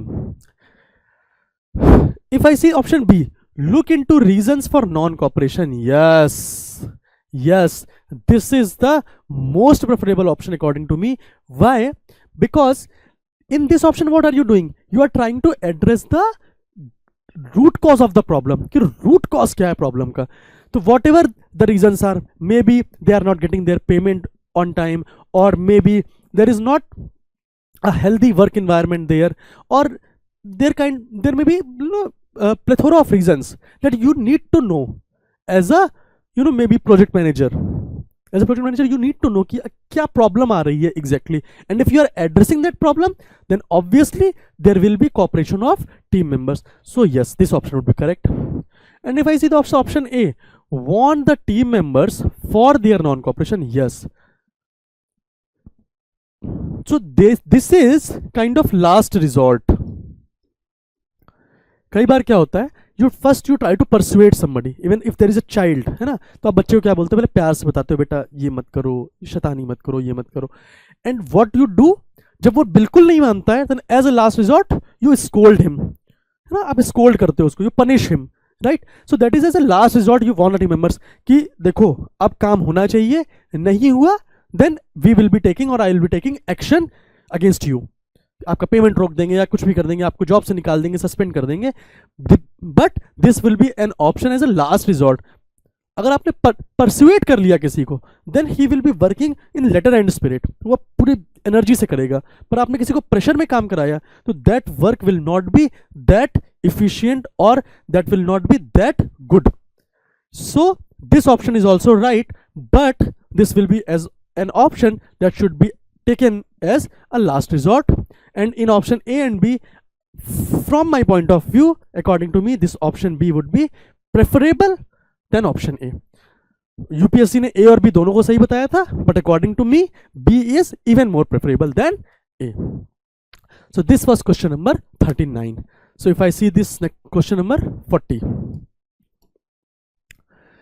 You are the chairperson of a state sports committee. You have received a complaint. तो chairperson मैं किस चीज का हूँ? State sports committee का. Okay. You have received a complaint and later it was found. तो complaint है and it was found. That means that complaint was right. That an athlete in the junior age category who has won a medal has crossed the age criteria by 5 days. You would. क्या है? I am the chairperson of a committee and I have found that there is a child, है ना? Or maybe there is an athlete who has won a medal, but his age is, it has crossed 5 more days. So what will you do? तो देखो, 5 days ऐसे तो it's not that big a number, right? But as I am a chairperson, I will see this is not right, है ना? According to the rules, this is not right. And because I am at authority, I should follow rule of law or protocol established. This should be followed at any cost. At any cost. So now I have to take some action. कि यार ये 5 दिन ज़्यादा हो गया. Even it is 5 seconds, I will be taking action because I should follow rule of law as authority. Okay. So what I will do? If I see this option B, ask the athlete to return the medal. So this will not be a viable option. This will not be an appropriate option according to myself, because that athlete, he's in his junior age. I see. That means he's a child. He's a child. उसको तो इतना नहीं समझ में है, right? And mostly he would not have done this in his knowledge. Knowingly उसने नहीं किया होगा ऐसा. So if I ask him to return the medal, that would be have a very negative impact on his mind, or that would be a discouraging thing for him. ये discouraging thing हो जाएगी उसके लिए. Second, because this athlete, he is in making, he's a child, he has to grow, he has his entire career. Then if I do like this, that would be a mark on his career. I need to take care of his respect. Uska bhi respect. I need to take care of his respect when he doesn't have any mistake. I need to take care of his respect because his entire career is in front of him. Next 5 years or 10 years, wo shayad maybe country ko represent karega or something. Then he has some self-respect. Or I need to take care of his self-respect. So these kind of actions would demotivate him. है ना? Maybe वो छोड़ ही दे sports, he may leave the sports forever, है ना? So these kind of actions, these are extreme steps. There may be other ways, but these are some extreme steps that should not be taken, especially with a junior age person or maybe a child. So this is wrong. Ask the athlete to get an affidavit from the court declaring his or her age. Why should I ask the athlete to get an affidavit? है ना? I am the chairperson of the committee. I would, I would see, I would investigate what is his age. Why would I ask this athlete to go to the court? हम इसको trouble क्यों करें? उसके parents को trouble क्यों करें? If I would do these steps, if I'll create troubles for them, then वो discourage हो जाएगा स्पोर्ट्स से, right? And other children who will be looking up to him, they will also be not taking part in the sports further. कि यार ये तो इतना problem है, इतना रेड टेपिज्म है, हमको ही बोल दिया कि आप एज पता करो जाके, like this. So this would again not be correct option. If I see this option A, ask the screening committee for a clarification. Yes, this is correct. Why? Because this is found, this has been found that this is clear. Whatever allegations have been made, they are correct. If those allegations are correct, then that screening committee, whoever has cleared the eligibility of that athlete, that भाई आपने eligibility कैसे clear कर दी, ये इस as का बच्चा 5 days ज्यादा as का बच्चा कैसे इस कंपटीशन में इसने पार्ट कर ले लिया इन दैट एज ग्रुप, है ना. Then you need to get clarification, then you need to see whether there is what are the lacunae there, ये unknowingly mistake था, unknowingly mistake था, some favoritism था, what was there. So obviously I need to investigate as a chairperson. So this is the correct option. If I see this option D, ask the members of the sports committee for their views, yes, this is again a correct option, because this shows your, what this shows that you are a democratic person, because sports committee will be having more than one member, maybe 2, 3, 4, 5, 6 members. Then you are asking them, you are asking their opinions, right? This shows democratic approach, that you, even if you are the chairperson, these, you know, the opinion of every member matters to you. This shows a democratic approach कि सब लोग क्या क्या सोचते हैं, और हमेशा एक दिमाग से अच्छे 4 दिमाग होते हैं, हर पर्सन अपना ओपिनियन देगा, and then at the end you decide what is the best suited to this situation. So yes, so according to me A and D obviously are correct. According to me, option D is preferable option if I compare with option A, because this shows the democratic approach of the chairperson, right? So the option A and D are correct, and D would be even more preferable. So this was question number 40. So if I see this question number 41,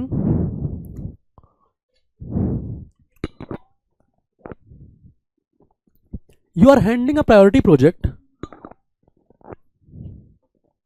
and have been meeting all the deadlines and are therefore planning your leave during the project.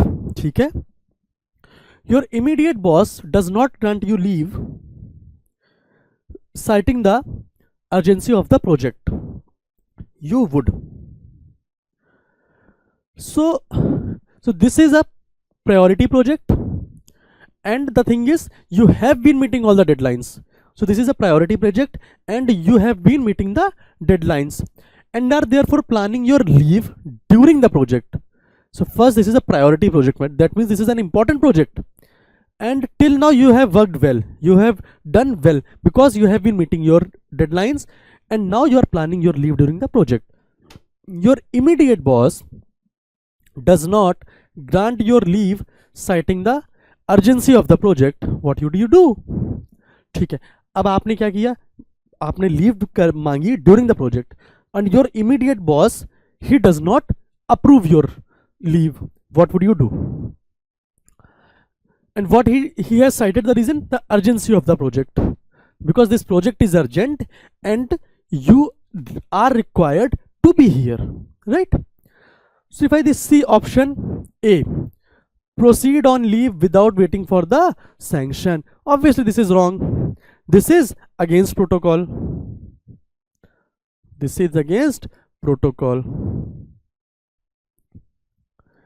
If you are in a job, and if you want to take leave, है ना, तो without getting sanction for that leave, how can you proceed for that leave, है ना?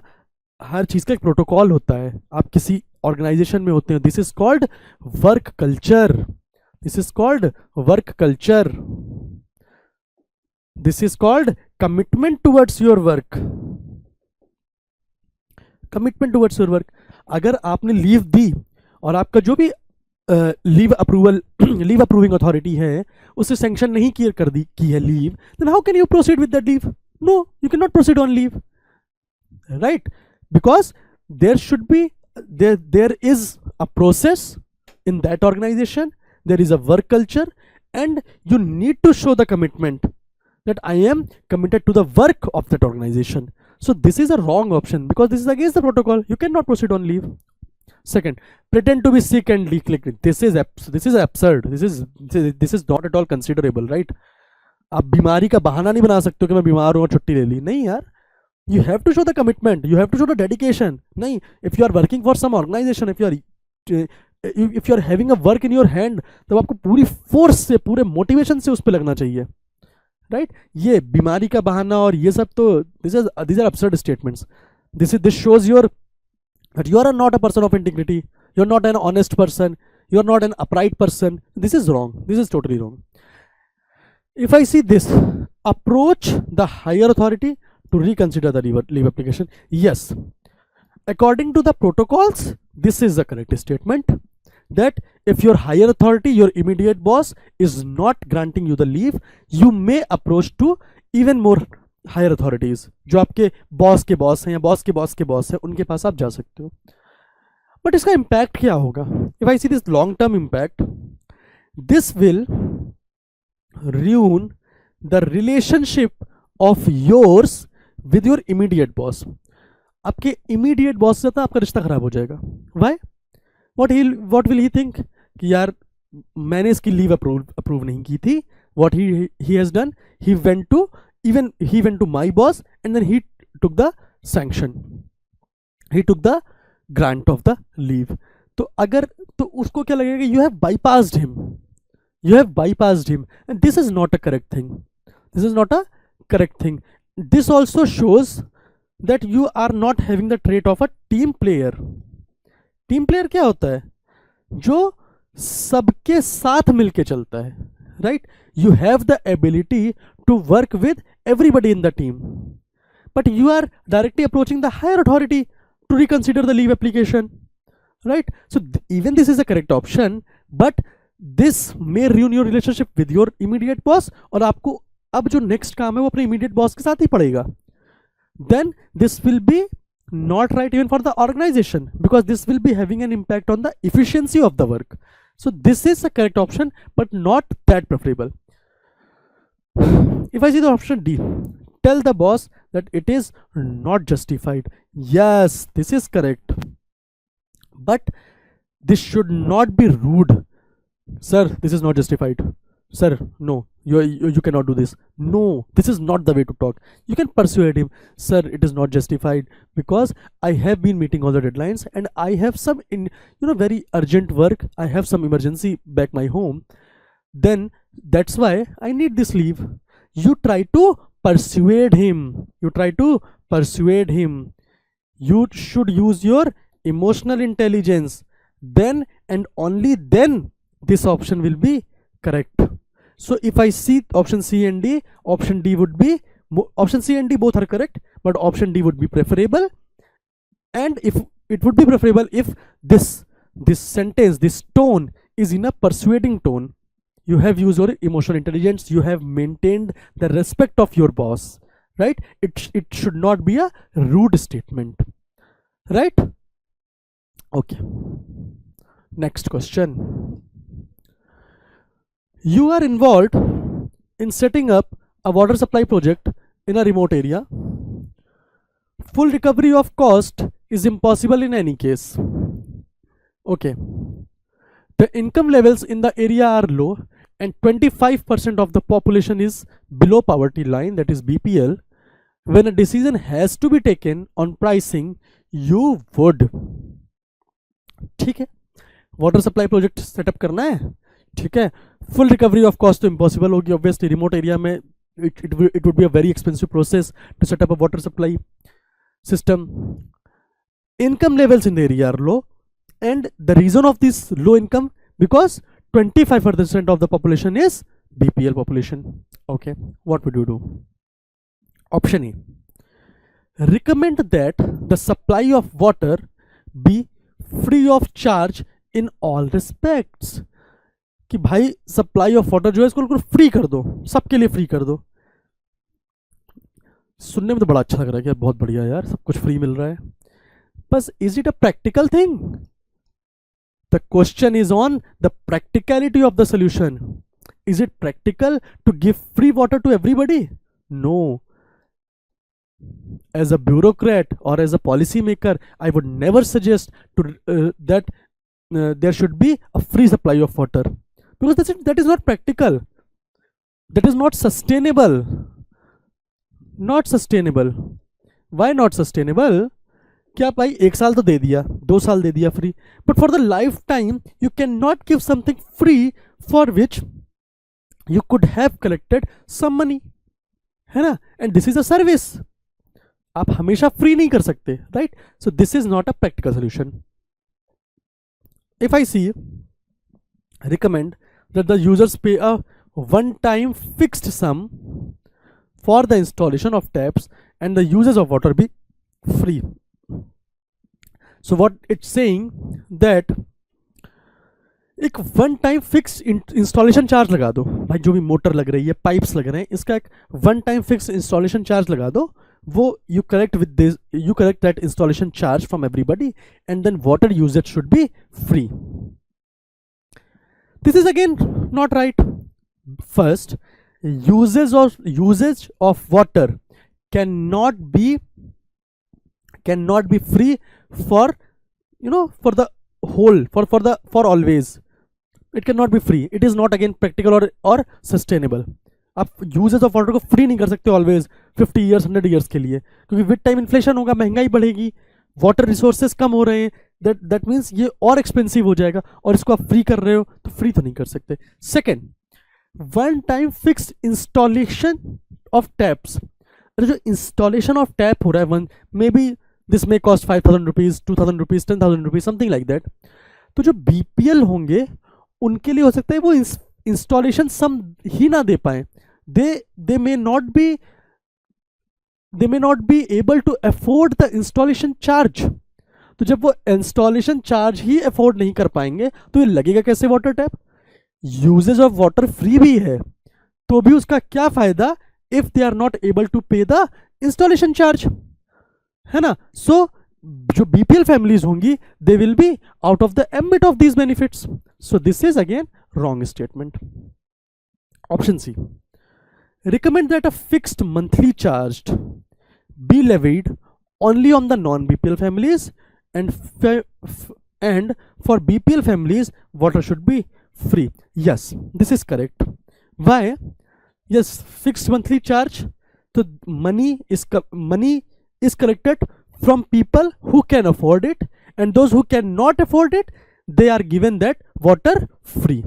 This is correct. This is like reservation. Reservation में क्या होता है, जो हमारे शेड्यूल्ड कास्ट या शेड्यूल्ड ट्राइब्स होते हैं they have been historically in a disadvantageous position, so they have given some benefits in terms of reservation. So इसमें भी ऐसे ही कर रहे हैं कि those who can afford or those who are non BPL they have to pay some money for the uses of water, and those who are from BPL families water is free for them. Option D, if I see, recommend that the users pay a charge based on the consumption of water with differentiated charges for non-BPL and BPL families. This is again a correct option, and according to myself, this option is preferable. I would tell the reason. First, according to practicality, those who use the things more, they should pay more. जो हमारा corp COP 15 या 16 चल रहा है, जो Paris climate summit हुआ था, उसमें मेन इशू क्या था कि historically developed countries has polluted the environment more because they has industrialization since last 200 years. उनके पास इंडस्ट्रीज तब से हैं, तब से वो पोल्यूट कर रहे हैं. इंडिया या जो भी डेवलपिंग कंट्रीज हैं उनका भी रिसेंट शुरू हुआ है, right? Then why should they should face that brunt of the environment pollution? So what developing countries are asking कि भाई डेवलप्ड कंट्रीज जो है जिन्होंने हिस्टोरिकली पोल्यूट किया है वो ज्यादा पैसा दे, हम कम पैसा दें, राइट? सो दैट मीन्स जो ज्यादा यूज कर रहा है दे have to pay more. So consumption based charge means even if I belong to BPL family but if I am using it more then I should pay more. That is right. Second, but there should be differentiated charges for BPL families. Yes, non-BPL and BPL families. Those who can afford, आप उनसे per unit थोड़ा सा ज़्यादा ले लो. Those who are from BPL, तो उनसे per unit आप कम charge ले लो. That is okay. And second, from C and D option, there is a difference that in the D option, you are collecting money from the BPL families also. So what this will do, this will save the wastage of water. Save water campaign, wastage of water बचेगा. कैसे? जब आदमी के पास कोई चीज़ free होती है ना तो उसको ना वो वेस्ट करने की कोशिश करता है. पानी मिल रहा है, मोटर चलाया, वाटर फ्री है, मोटर चला के भूल गए, 4-4 घंटे पानी बह रहा है, वेस्ट हो रहा है पानी. But if they have to pay the money, even if that money is, it is a lower amount, it is a less amount, but still you have to pay from your pocket, then you will be aware कि यार motor मुझे 1 घंटे बंद करनी है, या I do not need to waste the water, right? So even for saving the water, there is this need that they should pay at least some amount, so that they should not waste the water, or they should not waste the resource. So this option C and D both are correct, and option D would be a preferable option according to myself. Okay, so I'll see this question 43. As a citizen, you have some work with a government department. The official calls you again and again, and without directly asking you, sends out feelers for a bribe. You want to get your work done, you would. Okay, so this is this question. What they are doing, you are a citizen and there is some work of yours with the government department, and the officials are calling you again and again. Daily they are calling कि आज आ जाओ काम कर देंगे, कल आ जाओ काम कर देंगे, परसों आ जाओ काम कर देंगे. But and they sends out feelers for a bribe, right?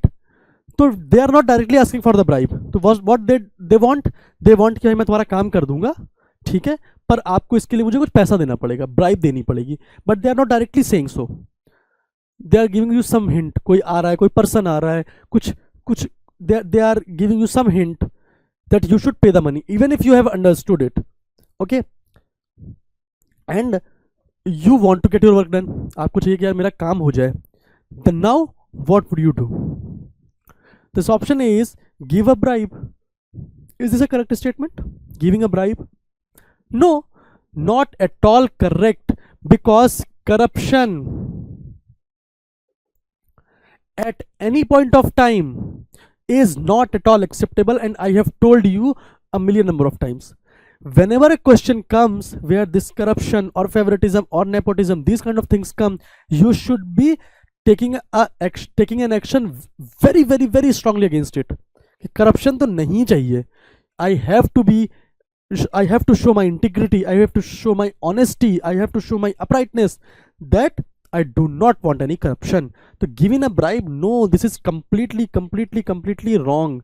This cannot be an option. This cannot be an option. I will not be a citizen who believes in this corruption thing, who believes in bribe.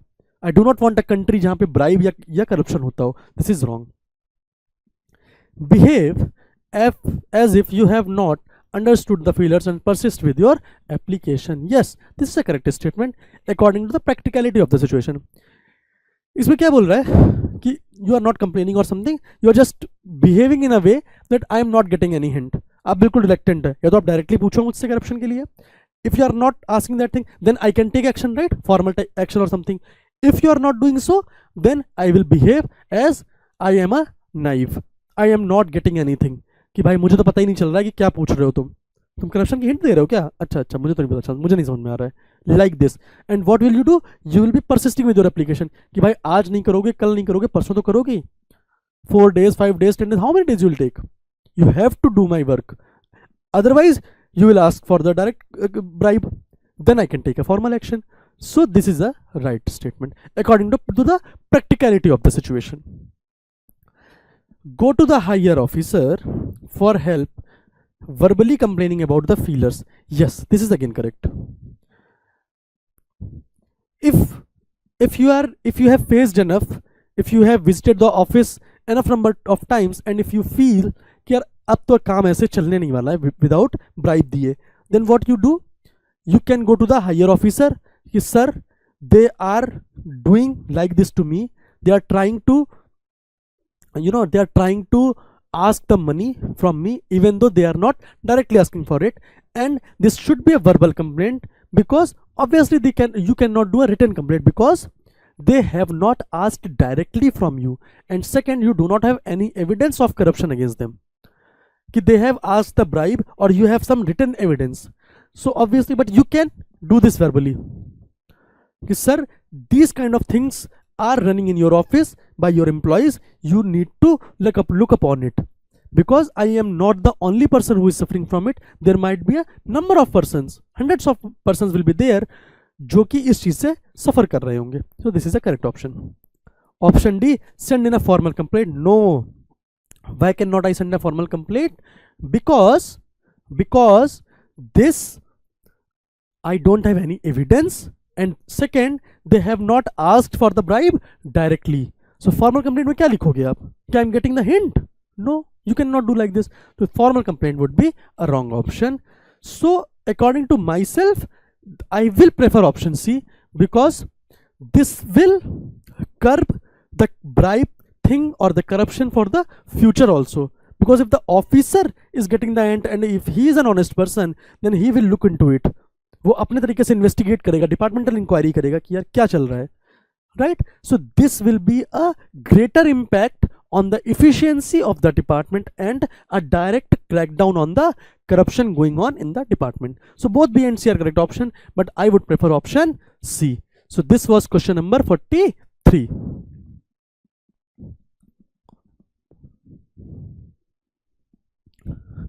So now we will see that question number 44.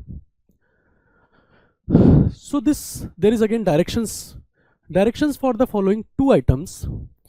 Each of the following two items consists of 4 statements. ठीक है. Of these 4 statements, 2 cannot both be true, but both can be false. 2 cannot both be true, but both can be false. मतलब जो दो statements हैं, they cannot be true together. They cannot be true together. But they can be false together. Right? ठीक है. Study the statement carefully and identify the 2 that satisfy the above condition. That means there are 4 statements given. You need to find 2 statements such a way that those 2 statements, they cannot both be true. That means they cannot be true together, but they can be false together. ठीक है भाई. Answer using the quotes given below. And now the question is examine the following statements. ठीक है. तो इन questions में क्या करना है? 4 स्टेटमेंट दिए हुए हैं. 4 में out of 4 you need to find 2 such statements, एक ग्रुप ऑफ स्टेटमेंट्स जिसमें 2 स्टेटमेंट हैं, in which both the 2 statements what you have chosen, they can not both be true, they can not be true together, but obviously they can be false together. Right. First one is all animals are carnivorous, some animals are not carnivorous, animals are not carnivorous, some animals are carnivorous. ठीक है. So if I see all animals are carnivorous, and if I take these 2 statements, option B 1 and 2, all animals are carnivorous, some animals are not carnivorous. So if I take these 2 statements, all animals are carnivorous, some animals are not carnivorous. So obviously they are not true together. They cannot be true together because this shows all animals are carnivorous. सारे ही animals carnivorous हैं. और इसमें कह रहे हैं कि some animals, कुछ हैं जो नहीं है carnivorous. So these statements, all animals are carnivorous, some animals are not carnivorous. These 2 statements cannot be true together. या तो सारे ही कार्निवोरस हैं, या कुछ हैं या कुछ नहीं है. So this two can not be true together, but both can be false together. अच्छा, ये दोनों क्या फॉल्स हो सकते हैं साथ में? ऑल एनिमल्स आर कार्निवोरस, तो अगर मैं मान लूं कि सारे कार्निवोरस हैं, then some animals are not carnivorous, तो this is true, this is false, both are not false. If some animals are non-carnivorous, some are carnivorous, then this first statement is false, second is true. If all are non-carnivorous, then second statement is true, first is false. So you can see in any situation you cannot find where the both statements 1 and 2 both are false, but both have to be false. They cannot be true together, that is fine, but they are not both false at one point of time, right? So 1 and 2 will be wrong option. If I see option 1 and 3, option 1 and 3, if I find, I see 1 and 3, all animals are carnivorous, animals are not carnivorous. So this shows all animals are carnivorous. First is all animals are carnivorous and third is animals are not carnivorous. सारे जानवर carnivorous है, जानवर carnivorous नहीं है, तो obviously these two cannot be true together. So our first condition is followed. अगर second मैं देखूं कि फॉल्स हो सकते हैं क्या साथ में, it shows all animals are carnivorous, animals are not carnivorous, animals are not carnivorous. So if I find कि let animals are both carnivorous as well as not carnivorous, in this situation you can find the first statement, all animals are carnivorous. No, this is wrong because some animals are not carnivorous as well. Animals are not carnivorous, animals are not carnivorous, this is again wrong because some animals are carnivorous as well. So you can see this statement 1 and 3, this statement 1 and 3, it was true also because all animals are carnivorous. These two statements are not true together because all animals are not carnivorous, some are carnivorous, animals are not carnivorous, animals are not carnivorous. So this is again wrong. So these two cannot be true together, but these can be false together. So the correct option would be option A, 1 and 3. Right? तो कभी भी इस type के question आएंगे तो आपको क्या करना है, you need to look for this possibility, you need to look for the middle approach कि यार हमेशा ये केस लेना कि कार्निवोरस भी है नॉन कार्निवोरस भी है. Now look for the options कि which two statements can not be true together but can be false together. So the correct option would be option A, 1 and 3. Next question, examine the following statements. All trains are run by diesel engine, some trains are run by diesel engine, no train is run by diesel engine, some trains are not run by diesel engine. Again I have to select the two statements. What I have told you the trick in these questions, you think middle approach कि some by diesel engine and some not diesel engine. वो हो सकता है petrol से चल रही हो, electricity से चल रही हो, सोलर से चल रही हो, कैसे भी चल रही है, but some trains are using diesel engine and some trains are not using diesel engine. Now if I see the option 1 and 3, if I select, all trains are run by diesel engine. If I see option 1 and 2, see, let's say all trains are run by diesel engine, some trains are run by diesel engine. So these two statements are true together.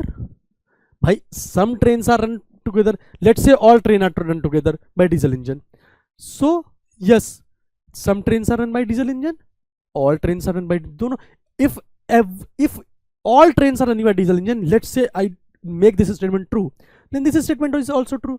Some trains are run by diesel engine, some की जगह क्या है some, इसमें ये नहीं बोला कि some trains are not running by diesel engine. Even if it is saying some trains are run by diesel engine, that means कि हो सकता है कि all trains are running by diesel engine, पर हमने उसको some से कर दिया है. So these two statements are true together. So 1 and 2 is not right answer. If I see 2 and 3, some trains are run by diesel engine, no train is run by diesel engine. Yes, some trains are run by diesel engine, no train is run by diesel engine. So these two statements can be true together. No, these two statements cannot be true together because some are running by diesel engine, no train is run by diesel engine. Yes, the first statement is followed, but can these be false together? No train is run by diesel engine, no train is run by diesel engine. Let's say this statement is right, then some trains are run by, this statement is false. If first statement is true, some trains are run by diesel engine, no train is run by diesel engine, so second statement will be false. So that means they cannot be false together. They cannot be false together. कोई ना कोई देख सही होगा. So ये भी, this is also wrong. If I see this third option, 1 and 3, all trains are run by diesel engine, no train is run by diesel engine. अच्छा, इसमें क्या बोल रहा है, all trains are run by diesel engine, और इसमें बोल रहा है no train is run by diesel engine. So yes, they cannot be, first and 3, they cannot be true together. ये बोल रहा है सारी ट्रेनें डीजल इंजन से चल रही है, ये बोल रहा है कोई भी ट्रेन डीजल इंजन से नहीं चल रही है. That means 1 and 3, these two statements cannot be true together. But can they be false together? Can they be false together? All trains are run by diesel engine. No train is run by diesel engine. Yes, if I take this situation, some trains are running by diesel engine, some trains are running by not diesel engine, then you can see all trains are run by diesel engine. This is wrong. No train is run by diesel engine. Wrong, because some trains are running by diesel engine. All trains are run by diesel engine. No, because some are running by non-diesel engine. Right? So you can see these two statements are false together, but they cannot be true together. So the correct option for us would be option C, 1 and 3. Right right? तो आपको in kind of question में क्या करना है, एक middle approach देखनी है, and you have to see a situation जहां पे ये सिचुएशन रखने पे you find the answer where those two statements can not be true together but obviously they can be false together. Right, कोई doubt इसमें? Simple. चलो बहुत बढ़िया. Next question number 46. This question was again asked in the year 2011, and you can see 8 questions were asked, and this is again a question on the situation and the solution based on the appropriateness of the situation. So what they are asking,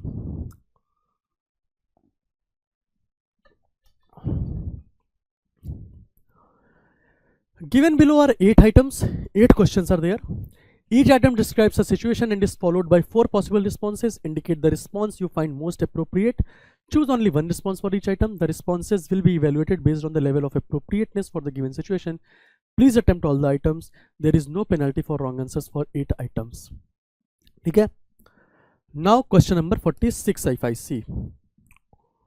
You have been asked to give an explanation for not attending an important official meeting. ठीक है? Your immediate boss who has not informed you about the meeting is now putting pressure on you not to place an allegation against him or her. You would. तो क्या है कि आपको explanation देना है that you have not attended an important official meeting, but the reason was for not attending was that you have not been informed by your immediate boss. वो उसने आपको इन्वाइट ही नहीं किया था. Now what he is trying to do, your immediate boss, he is putting pressure on you that don't put any allegation against me. Now what would you do? If I see this option C, admit your fault to save the situation, this is wrong. You have to always stand for you. अगर आप अपने लिए ही stand नहीं ले पाओगे, if you can not take the stand for truth, है ना, then how can you be a better bureaucrat or how can you be a better civil servant? You cannot. In always these questions, always think of yourself as a civil servant. What is the duty of a civil servant? You need to take a stand for the people. You need to take the stand for the betterment of people. But if you are not able to take a stand for you, अगर आप ही pressure में काम कर रहे हो, if you are working under pressure, then how can you take the stand for others? So if you admit your fault कि नहीं sir मेरी गलती थी, even if the fault was not yours, then you cannot be a better or if you cannot be a good civil servant. So this is totally wrong. You cannot work under pressure. This is wrong.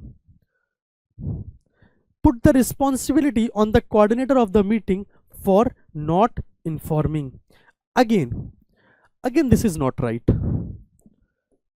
आपको ना first you should always escape from putting allegations on others. अगर कोई रास्ता हो सकता है जिसमें आपको दूसरे पे इल्जाम लगाए बिना, if you can do your work, right? If you can put the responsibility on the coordinator, तो उससे क्या होगा? First, your relationship with your immediate boss will be ruined. Second, next time आपको काम तो आपके immediate boss से ही पड़ेगा. Then the work efficiency of the organization और आपका जो work होगा वो उस पे impact डालेगा. That relationship, if that relationship is not smooth, if you have आप कुछ उसके पास कोई ऑफिशियल लेटर ले जाओगे, कोई फाइल ले जाओगे, then वो he will not be agreeing with your views or ideas. Then the ultimate sufferer will be people. Third, if you are putting in the, if you are taking yourself in the cycle of putting allegations on others, then this will be having a question on your team player attitude. Team player आप नहीं हो सकता है एक team में किसी की गलती हो, but you can not just put an allegation on him. So you need to be a team player for being a good civil servant. So this is also a wrong thing. Second last, अगर आपने बोल भी दिया कि यार coordinator ने मुझे inform नहीं किया था, how will you prove yourself? वो बोल देगा मैंने वर्बली बोला था, right? Then the whole thing will be on you. सब बोलने लगेंगे कि यार ये खुद मीटिंग में नहीं आया, now he is putting allegations on his boss. तो इससे आपकी क्रेडिबिलिटी पे क्वेश्चन उठेगा as an officer. So this is a not at all a correct statement. Send a written reply explaining the fact. Yes, this is correct. आपको जो भी है आपसे पूछा गया है कि आप एक्सप्लेनेशन दो. As an officer I should give that explanation. You should follow the rules, you should follow the protocols. Yes, but again this will be more technical, because in writing you cannot show your emotions, you cannot not show your feelings. इसमें emotional intelligence apply नहीं हो रहा है यहाँ पे. No EI. As an officer you also need to use your emotional intelligence. So this is not right. This is right but not up to that level, क्योंकि हमने return reply भेज दिया. Now if I you seek an appointment with the top boss to explain the situation. Yes, this is correct, because this shows first that you are an ethical person, because if something happens with you or if something happens in your organization or in your office, it is ethical to inform your boss about it first. Second, this shows that you are an emotional person. You are giving importance to such official meetings, कि आपको एक meeting में आपको invite नहीं किया गया, और if there is some misunderstanding happened, then you met the top boss and expressed your concern. कि दैट शोज कि how commitment you are towards your work, and you are trying to persuade him कि sir, you can tell him कि sir this things happened, there was some misunderstanding, that is why I couldn't attend the meeting. This shows that persuading ability. Right? So even though option A and B both are correct, but according to me option B would be preferable. Right? Badhiya. Next question. This question was asked that same year 2011. 47th number question है ये. इसमें क्या है? A local ठग, bad element. ठग कौन होता है? जो ठग लेता है, right? लोग मतलब जो आपको ल्योर करता है, और ठग को हम जनरली गुंडा भी बोल देते हैं, गून बोल देते हैं कई बार, है ना? ल्योर करके आपको गलत तरीके से आपका पैसा ले लेता है. Has started illegal construction on your vacant plot. He has refused your request to vacate and threatened you of dirt consequences in case you do not sell the property at a cheap price to him. You would. तो what he has done, he is doing illegal construction on your vacant plot. Second, और उसने बोल दिया कि भाई मैं वैकेट नहीं करूंगा, तुम्हें जो करना है कर लो, और अगर तुमने कहीं और कुछ किया है ना, अगर तुमने ये प्रॉपर्टी मुझे नहीं दी चीप प्राइस पे, देन अच्छा नहीं होगा. You will be facing dirt consequences which are dirty, है ना? What would you do? First option, sell the property at a cheap price to him. Would you like to do this? Because property is, it is bought by hard earned money. आप cheap price पे उसको नहीं बेच सकते. तो this is wrong. This is not practical. And second, if you will do this, इससे क्या होगा? This local thug, or if this goon, he will get even more, encouragement. कि यार अच्छा, अब तो मैं ऐसा कर सकता हूँ. So this he will do with more people. है ना? उसकी एक्टिविटीज बढ़ जाएंगी. He will get that encouragement कि यार मैं तो कर सकता हूँ, मुझे चीप प्राइस में एक प्रॉपर्टी मिल गई, तो I will do like this with 10 other properties. So this is sending a wrong message. This is setting up a wrong precedent. This is wrong. If I see option C, ask for help from your neighbours, this is again wrong. What neighbours will do? Sorry, the best help is self help. आप खुद से ही कुछ करो. Believe in yourself, not others. Neighbours हो सकता है वो आपका साथ दें, हो सकता है वो ना दें, because nobody wants to indulge in a fight between some goons. Goon में कोई नहीं आना चाहता है, बदमाशों में, गुंडों में कौन पढ़ना चाहता है? कोई नहीं पढ़ना चाहता है.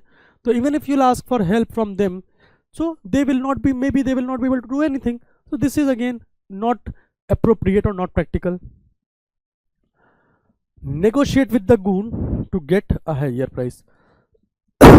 Even though this is not right to sell at the cheap price to the goon, but yeah, you can negotiate with him कि यार ठीक है, अब आपने कब्जा तो कर ही लिया. Practicality of the situation, because at this point of time you cannot do anything to the goon, but you are trying to negotiate with him कि cheap नहीं, थोड़ा सा इसका ठीक प्राइस दे दो and I will sell the property to you. This is not correct, but according to the appropriateness of the situation, according to the practicality of the situation, this is correct, because you are negotiating with him. But again, negotiating with the goon is not at all easy. He will say no, नहीं बढ़ाता, जाओ जो करना है कर लो, I will not increase the price, whatever you want to do. Then you will not be having any option. So yes, this is a practical option, but this is not easy. Option B, go to the police for necessary action. Yes. Sorry, this option shows that you are a follower of rule of law and you believe in law to get justice. Justice के लिए आप क्या करोगे? Police के पास जाओगे, court of law में जाओगे, right? तो आप पुलिस के पास जाओगे, पुलिस को बताओगे यार these things are happening to me and I need your help. So yes, option B and D both are correct, but option B is preferable. Any doubt? Simple practical question है. 48, you have to accomplish a very important task for your headquarters within the next days. Suddenly you meet with an accident. Okay, it was an unfortunate thing. Your office insists that you complete the task you would. So there is a task that has to be accomplished within the next days. It was a time bound thing, and suddenly you met with an accident. Your office insists that you complete the task. आपको accident हो गया, फिर भी office बोल रहा है कि यार ये काम बहुत जरूरी है, it is a very important task and that you need to finish it, you need to complete the task. What would you do? First, ask for an extension of deadline. Ask for an extension of deadline. Yes, this is correct. Because you have met with an accident, you are not able to do the work maybe at that pace. तो आप क्या बोलोगे कि यार थोड़ा सा time ज़्यादा दे दो मुझे, मैं कर लूंगा. I would have finish the work if I wouldn't have met with the accident, but because this happened to me, I need some more time for finishing the work. So this shows that you are a dedicated person to your work. This shows your commitment towards your work. These qualities are being shown by these statements that you are asking for the extension of deadline. Correct? This is right. कि आपने हार नहीं मानी है, हो गया accident, I need some more time, but I will finish the work. This shows my perseverance, right? This is a correct thing. Inform headquarters of your inability to finish on time. Inform headquarters of your inability to finish on time. Wrong. आप इसमें क्या कर रहे हो? Your inability, इसका this means आपने हार मान ली है ना? कि you just had an accident and then you left the work. You told them no, I cannot do this. So this doesn't show your commitment. Commitment तो वो होता है कि whatever problems come, I will do this. I will finish this. This may take a longer time, but I will do this. So this shows your inability to finish on time. No. आप हमेशा हमारा जो approach होना चाहिए, that should be a solution oriented approach. Solution oriented approach, not problem oriented approach. Here you are telling that I'm not able to finish on time. What would be better? Yeah, I'm not able to finish on time, but definitely I will do it. I need a little more time. So option A is a solution oriented approach and option B is about the problems, right? So this is not right. Suggest alternate person to headquarters who may do the needful. This is also correct. If I am not able to do so, but I need solution oriented approach, so I will tell the headquarters ki according to me there are, let's say, 5 persons, so this person would be a better person who will be suited to this job, who can finish the work on time. You can suggest them if you are not able to do this because of some, because of maybe your physical deformation or something like that. So you can just tell them yaar ye jo banda hai, that person, he will be able to do the job. So yes, this is a solution oriented approach. And stay away till you recover, this is wrong. आपने काम छोड़ के you have stayed away. You haven't told them. You need to tell them the project, about the project कि कहाँ कितना हो गया है. You need to tell the headquarters if you are not able to do the project कि यार who would be the best person who can do the work. But if you are just staying away, what does means? That you are running away from your responsibilities. Running away from your responsibility. एक accident हो गया and you have stayed away till you recover. You need to help the persons so that the work should not be impacted.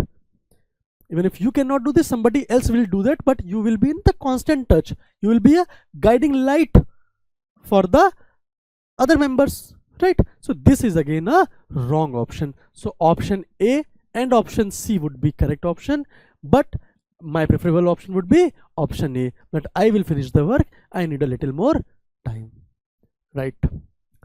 Next question. Okay, this is question number 49.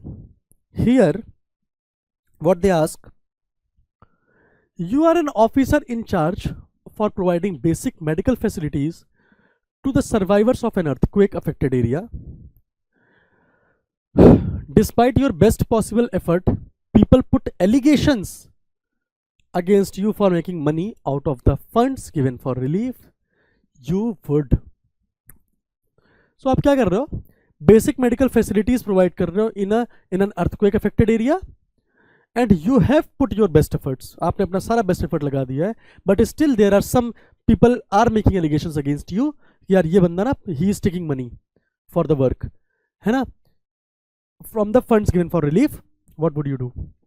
First, you should first believe in yourself that you are an honest person. People will only believe that you are an honest person once you will be believing on yourself. पहले मुझे तो भरोसा हो कि मैं honest हूँ, तब तो दूसरे भरोसा करेंगे, right? So if I see कि I am an honest person, then if I believe, then others will also believe. And then if I believe that I am an honest person, then I should take any step according to my belief that I am an honest person. The first option is let an inquiry be set up to look into the matter. Yes, correct, absolutely correct. That step should be followed. Why? Because this shows that you are having integrity. You are honest. You are an honest person. You are having honesty. You are an upright person. Because this shows your truthfulness. This shows your truthfulness. That you are not afraid of any inquiry. जो inquiry लगानी हो लगा लो, because I am an honest person. I will not let my work suffer because of these fake allegations. If I believe in myself. And जब ये inquiry setup हो जाएगी, तो people will also think, okay, this person has not opposed for any inquiry, that means this is the right person. Then these kind of allegations will be stopped. Right? So this is a correct statement. Absolutely correct. Ask your senior to appoint some other person in your place. This is wrong. What message this point is giving? कि यार, if I have allegations against me, then and I am giving the responsibility to some other person, then what I am doing? I am let's say people are seeing me as a dishonest person and I am making them right. कि भाई अगर मैं honest होता तो मैं inquiry करने देता, पर मैं बोल रहा नहीं, आप किसी और को अपॉइंट कर दो. That means I am running away from my responsibilities. I'm running away from this place, I'm running away from this inquiry. People will think, yes, what we were thinking is right, he is a dishonest person, right? And you are running away from your responsibilities. Your responsibility was to provide basic medical facilities, but just because some fake allegations, you are running away from your responsibilities. आप बोल रहे अपने senior से किसी और को appoint कर दो. This is not right. This is not the trait of a civil servant or a person in authority. No. You have to show fortitude. You have to show courage. Ki, yes, I am right. Take any action against me. I will prove myself that I have not done anything wrong. So this is a wrong statement. Not pay attention to allegations. This is against correct. That I have not done anything wrong. Do whatever you want to do. पर मैंने कुछ गलत नहीं किया है. तो this shows कि yes, I am a person with upright character. But there is a negative side of this. This is a very rude thing. People are making allegations against a public servant, then and you are accountable to the public. You need to prove yourself. अगर आप attention नहीं pay करोगे ना, then these kind of allegations, you are giving air to the allegations. ये allegations with time बढ़ते ही जाएंगे आपके against, right? तो इससे आपको ना क्या long term में you will be impacted. Your work will be impacted, even though you are not paying attention at this moment of time. Even though this is right, because I have not done anything wrong, so why should I pay attention to these allegations?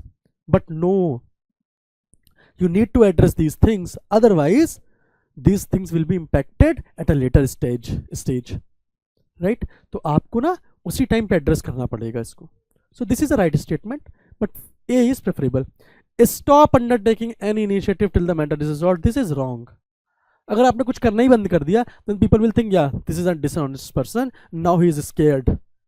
He is afraid of the allegations. अगर आपने कुछ करना ही बंद कर दिया, and you cannot do this. You are a public servant. Your work is to do for the welfare of the public at every moment of time. Even if the allegations are there, you need to take care of those allegations, है ना? But you should not stop your work. So this is again wrong. So both option A and C are correct, but option A is preferable according to me. कोई doubt इस question में? Simple था? Okay. Now if I see this option, question number 50. You have been made responsible to hire boats at a short notice to be used for an area under flood. So first you need to hire boats, and there is a short notice, and that means there is a paucity of time. Time nahi hai because the area is under flood. On seeing the price mentioned by the boat owners, you found that the lowest price was approximately 3 times more than the approved rate of the government. You would. Now you see कि जो boat का price है ना, वो boat owners ने भी देख लिया ना कि flood आया हुआ है, तो everybody wants to take the benefit of the situation. So what they have done, they have increased the rate from the prescribed rate of the government. Now what you would do? So option C, reject the proposal and call for a fresh price. So in this situation, first you need to see the urgency of the situation, because this is a flood affected area. People would be stranded at many places. There might be a loss of life and money, है ना? तो बहुत urgency situation है. You need to see the urgency of the situation. You need to be empathetic with the condition of the people. Somebody might have lost their family members. They might have lost their houses. Then you need to be empathetic, and you need to be you need to do the work in an expedite manner. है ना? आपको बहुत तेजी से काम करना पड़ेगा, right? So if I see this option A, reject the proposal and call for a fresh price. This is wrong. You don't have that much time. You don't have the luxury of time. ऐसा नहीं कि आप proposal को reject कर रहे हो, fresh price ला रहे हो. इतना time नहीं है भाई. इतना time नहीं है, because the area is flood affected and you have a very short notice. Time बहुत कम है. So now you'll reject the proposal, call for a fresh price. This need a lot of time. So this is wrong. Option B is accept the lowest price. Accept the lowest price. Yes. Even though this is wrong. Because their lowest price is even 3 times more than the government's regulated price. But according to the practicality of the situation, according to the need of the situation, है ना, according to the emergency of the situation, I will see कि yes ठीक है यार, अभी ना मेरे लिए welfare of the public is important, money is not that important, I need to save the lives of the people, है ना, तो at that case I will accept the lowest price. This is right. Refer the matter to the government and wait. This is again like option A. I don't have time. I cannot just refer the matter to the government. I cannot allow red tapeism to happen there. कि वो 4 लोगों से होके जा रही है file, फिर 4 लोगों से लौट के आ रही है. It will take a lot of time. I do not have the luxury of time. So this option is again wrong. Threaten the boat owners about a possible cancellation of the license. Yes, this is a correct option.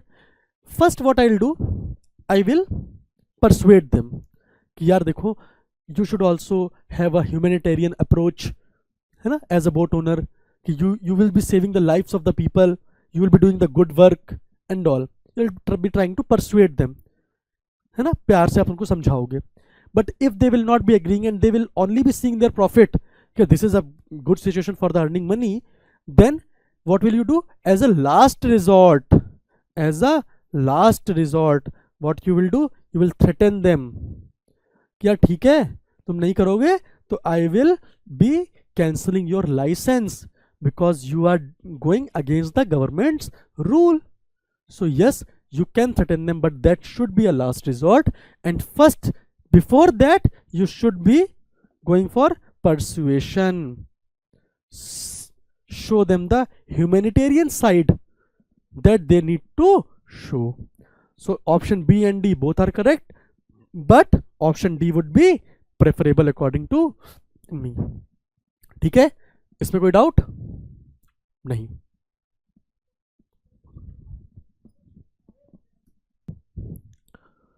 So now we will move on to the question number 51.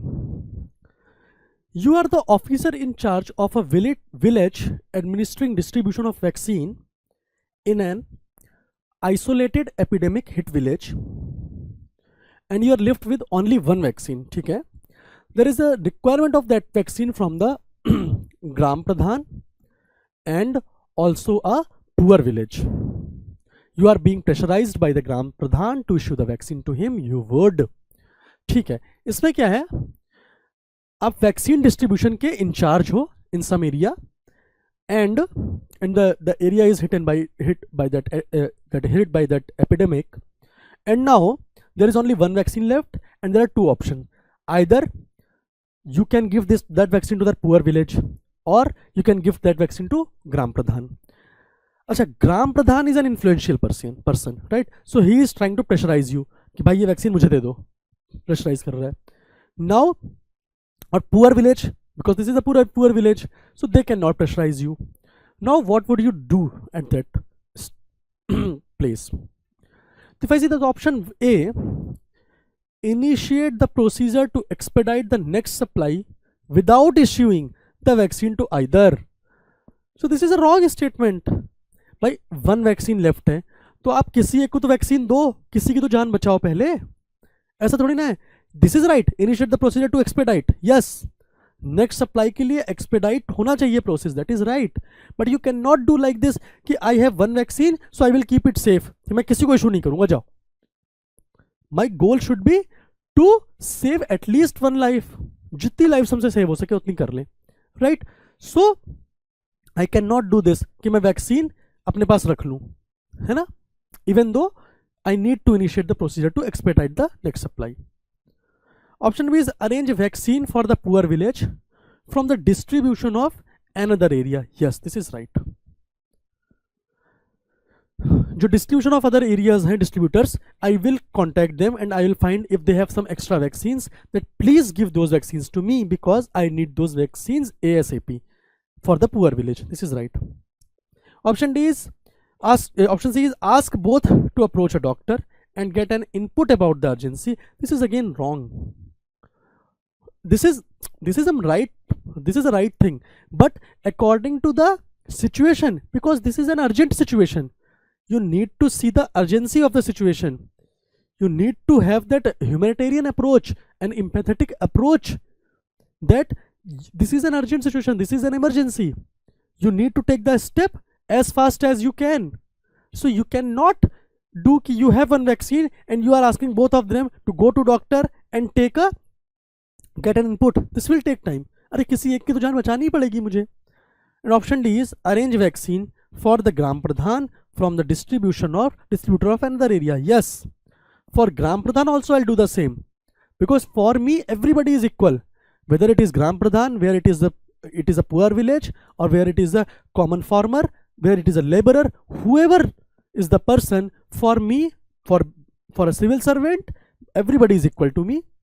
जिसको ज़्यादा urgency होगी उसको मैं preference दूंगा. तो because both are having urgency, so I'll ask the distributor that please give me vaccines for the Gram Pradhan as well as village area. So option B and D both are correct. So इसमें कोई preferable option नहीं है. That would be depending on the situation at that discretion of mine, कि जिसको देख के मुझे लगेगा कि यार इनको ज़्यादा ज़रूरत है, उनको I will give the vaccine first. So option B and D both are correct. तो जो भी आप कोई भी एक लगाओगे तो आपको full marks मिल जाएंगे, right? Okay, next question. This is question number 52. This shows you have taken up a project to create night shelters for homeless people during the winter season. ठीक है. Within a week of establishing the shelters, you have received complaints from the residents of the area about the increase in the theft cases, with a demand to remove the shelters. You would. So what is the case? That there is a project. What is the project? You are creating night shelters for the people in the winter season. ठीक है. But आपने देखा कि जैसे ही आपने establish किया, within a week in that area theft के cases बढ़ गए. Maybe जो these night shelters के people हैं, these are laborers or something, maybe thieves and all, है ना. तो हो सकता है कि उन्होंने चोरी और ये सब करना इंक्रीज कर दिया हो, right.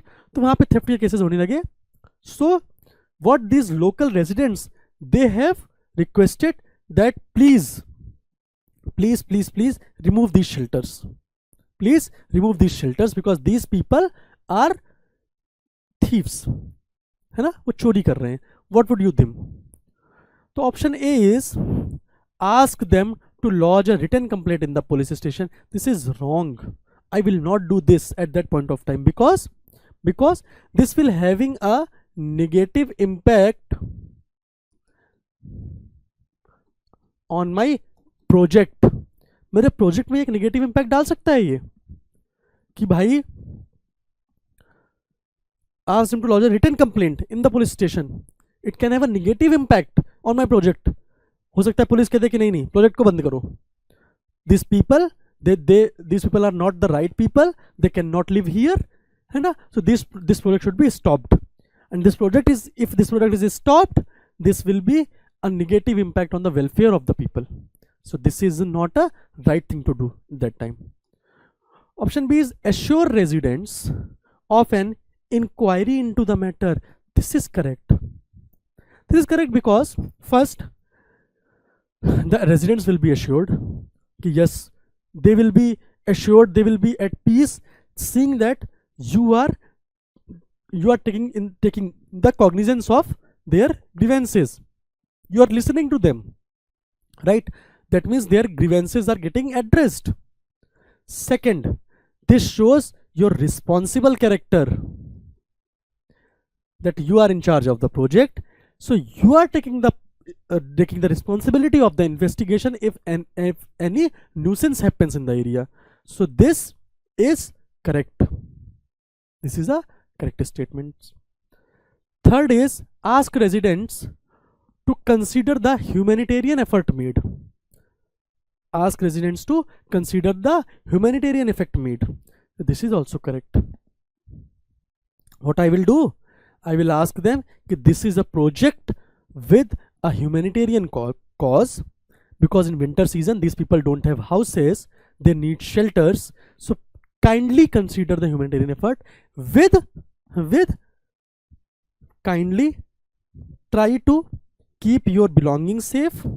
So keep your belongings safe. First residents से बोलूँगा कि आप लोग पहले खुद से थोड़ा सा अवेयर हो जाओ, and second I will also try to assure, I will talk to the residents of the night shelters कि please don't do these kind of activities, otherwise ये जो आपके night shelters बने हैं हो सकता है these might be removed, you will not be again having any roof, है ना, and this is winter, this will be very difficult for you. तो I will try to persuade them as well कि आप भी ये काम मत करो. रेजिडेंट से भी बोलूँगा कि please give them a chance, है ना, give them a chance, they will not do like this, and this is a humanitarian effort, so we should all do this work in the unity with the humanitarian approach, right? This is also correct. Continue with the project and ignore their complaint. So this is wrong. If you will be ignoring the complaint, the residents will be even more rebellious. They might go to police, they might go to media, and ultimately it will result into the cancelling of your whole project. So this is again wrong. So option B and option C both are correct, but my preferable option would be option B, assure residents of an inquiry into the matter. First I'll try to find whether they are the actual culprits or not, and if they are, then I'll take further action. So yes, option B is preferable than option C. Next,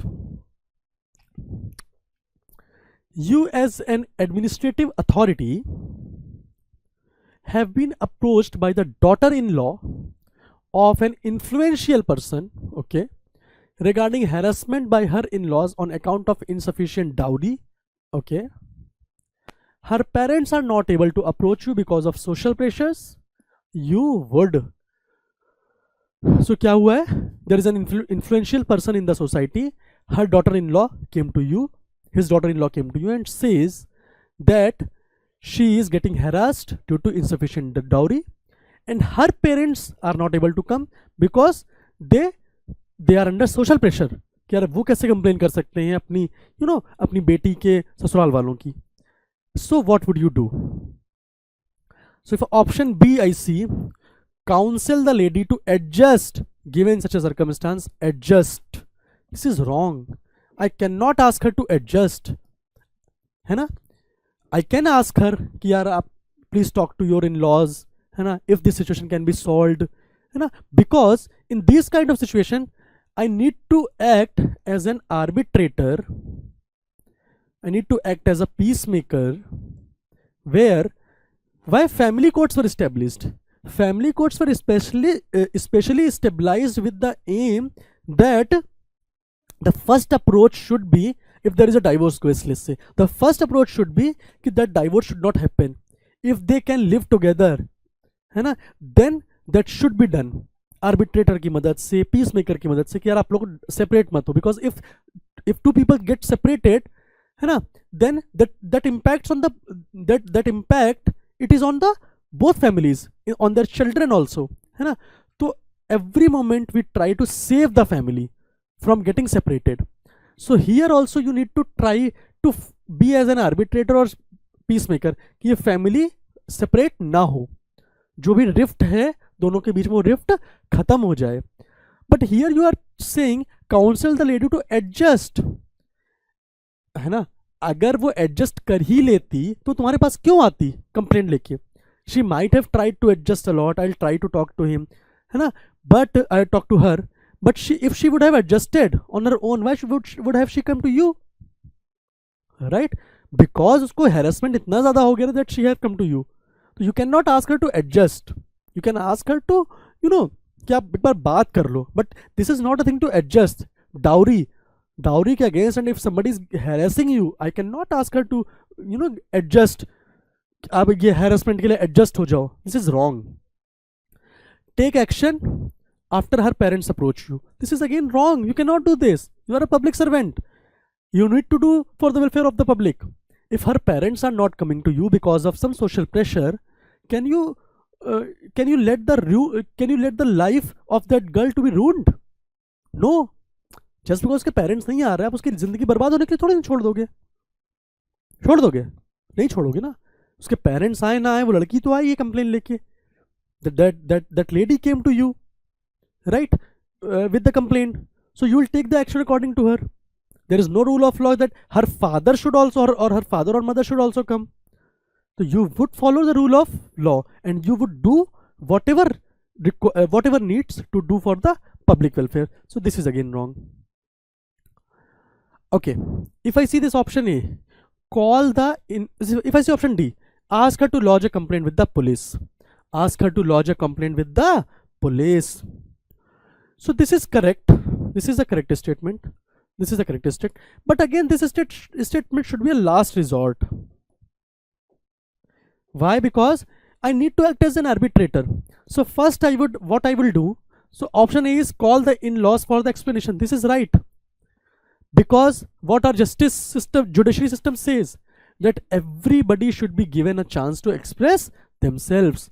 तो ये तो भाई lady की side की story हो गई, that they are harassing me because of insufficient dowry. Now I will call her in-laws and ask कि भाई क्यों परेशान कर रहे हो? What is the problem? If I find the same thing, then I'll talk to them. This is not wrong. I will try to, उनको persuade करूँगा, उनको I will threaten them with the Dowry Prohibition Act and all, है ना? If this is not right, then what is the problem? I would ask to the lady.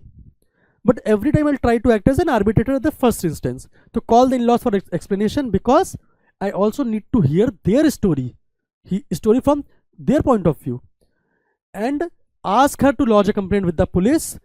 If I see, yeah, this is not possible, कि अब दोनों ये साथ में सब नहीं रह सकते, and they are not following the law, they are still harassing that lady, then I'll ask her कि भाई as a last resort you need to lodge a complaint with the police, and then police will take the action. So option A and D both are correct, but option A is preferable and option D should be done at the last resort. ठीक है. Next question. Okay, thank you. So this statement based questions topic, it is being done. ये हो गया है, it has done. Now the thing is, questions, they are not coming in the recent days, but yeah, in the last few years you can see 7 to 8 questions were coming from this topic, and from the analysis point of view, these kind of questions may reappear in the coming years. So, और इसमें इतना time taking भी नहीं है. If you'll just watch my video only once, you will be able to solve the questions. ठीक है? So इसलिए what my advice is, please watch the video thoroughly and try to develop the intuition or thinking. Try to think like a civil servant. This will help you in the ethics paper also, if you'll start thinking like a civil servant. Okay, so till then we'll meet in the next lecture. Till then, study hard, work hard, and thank you so much for watching my video. Thank you.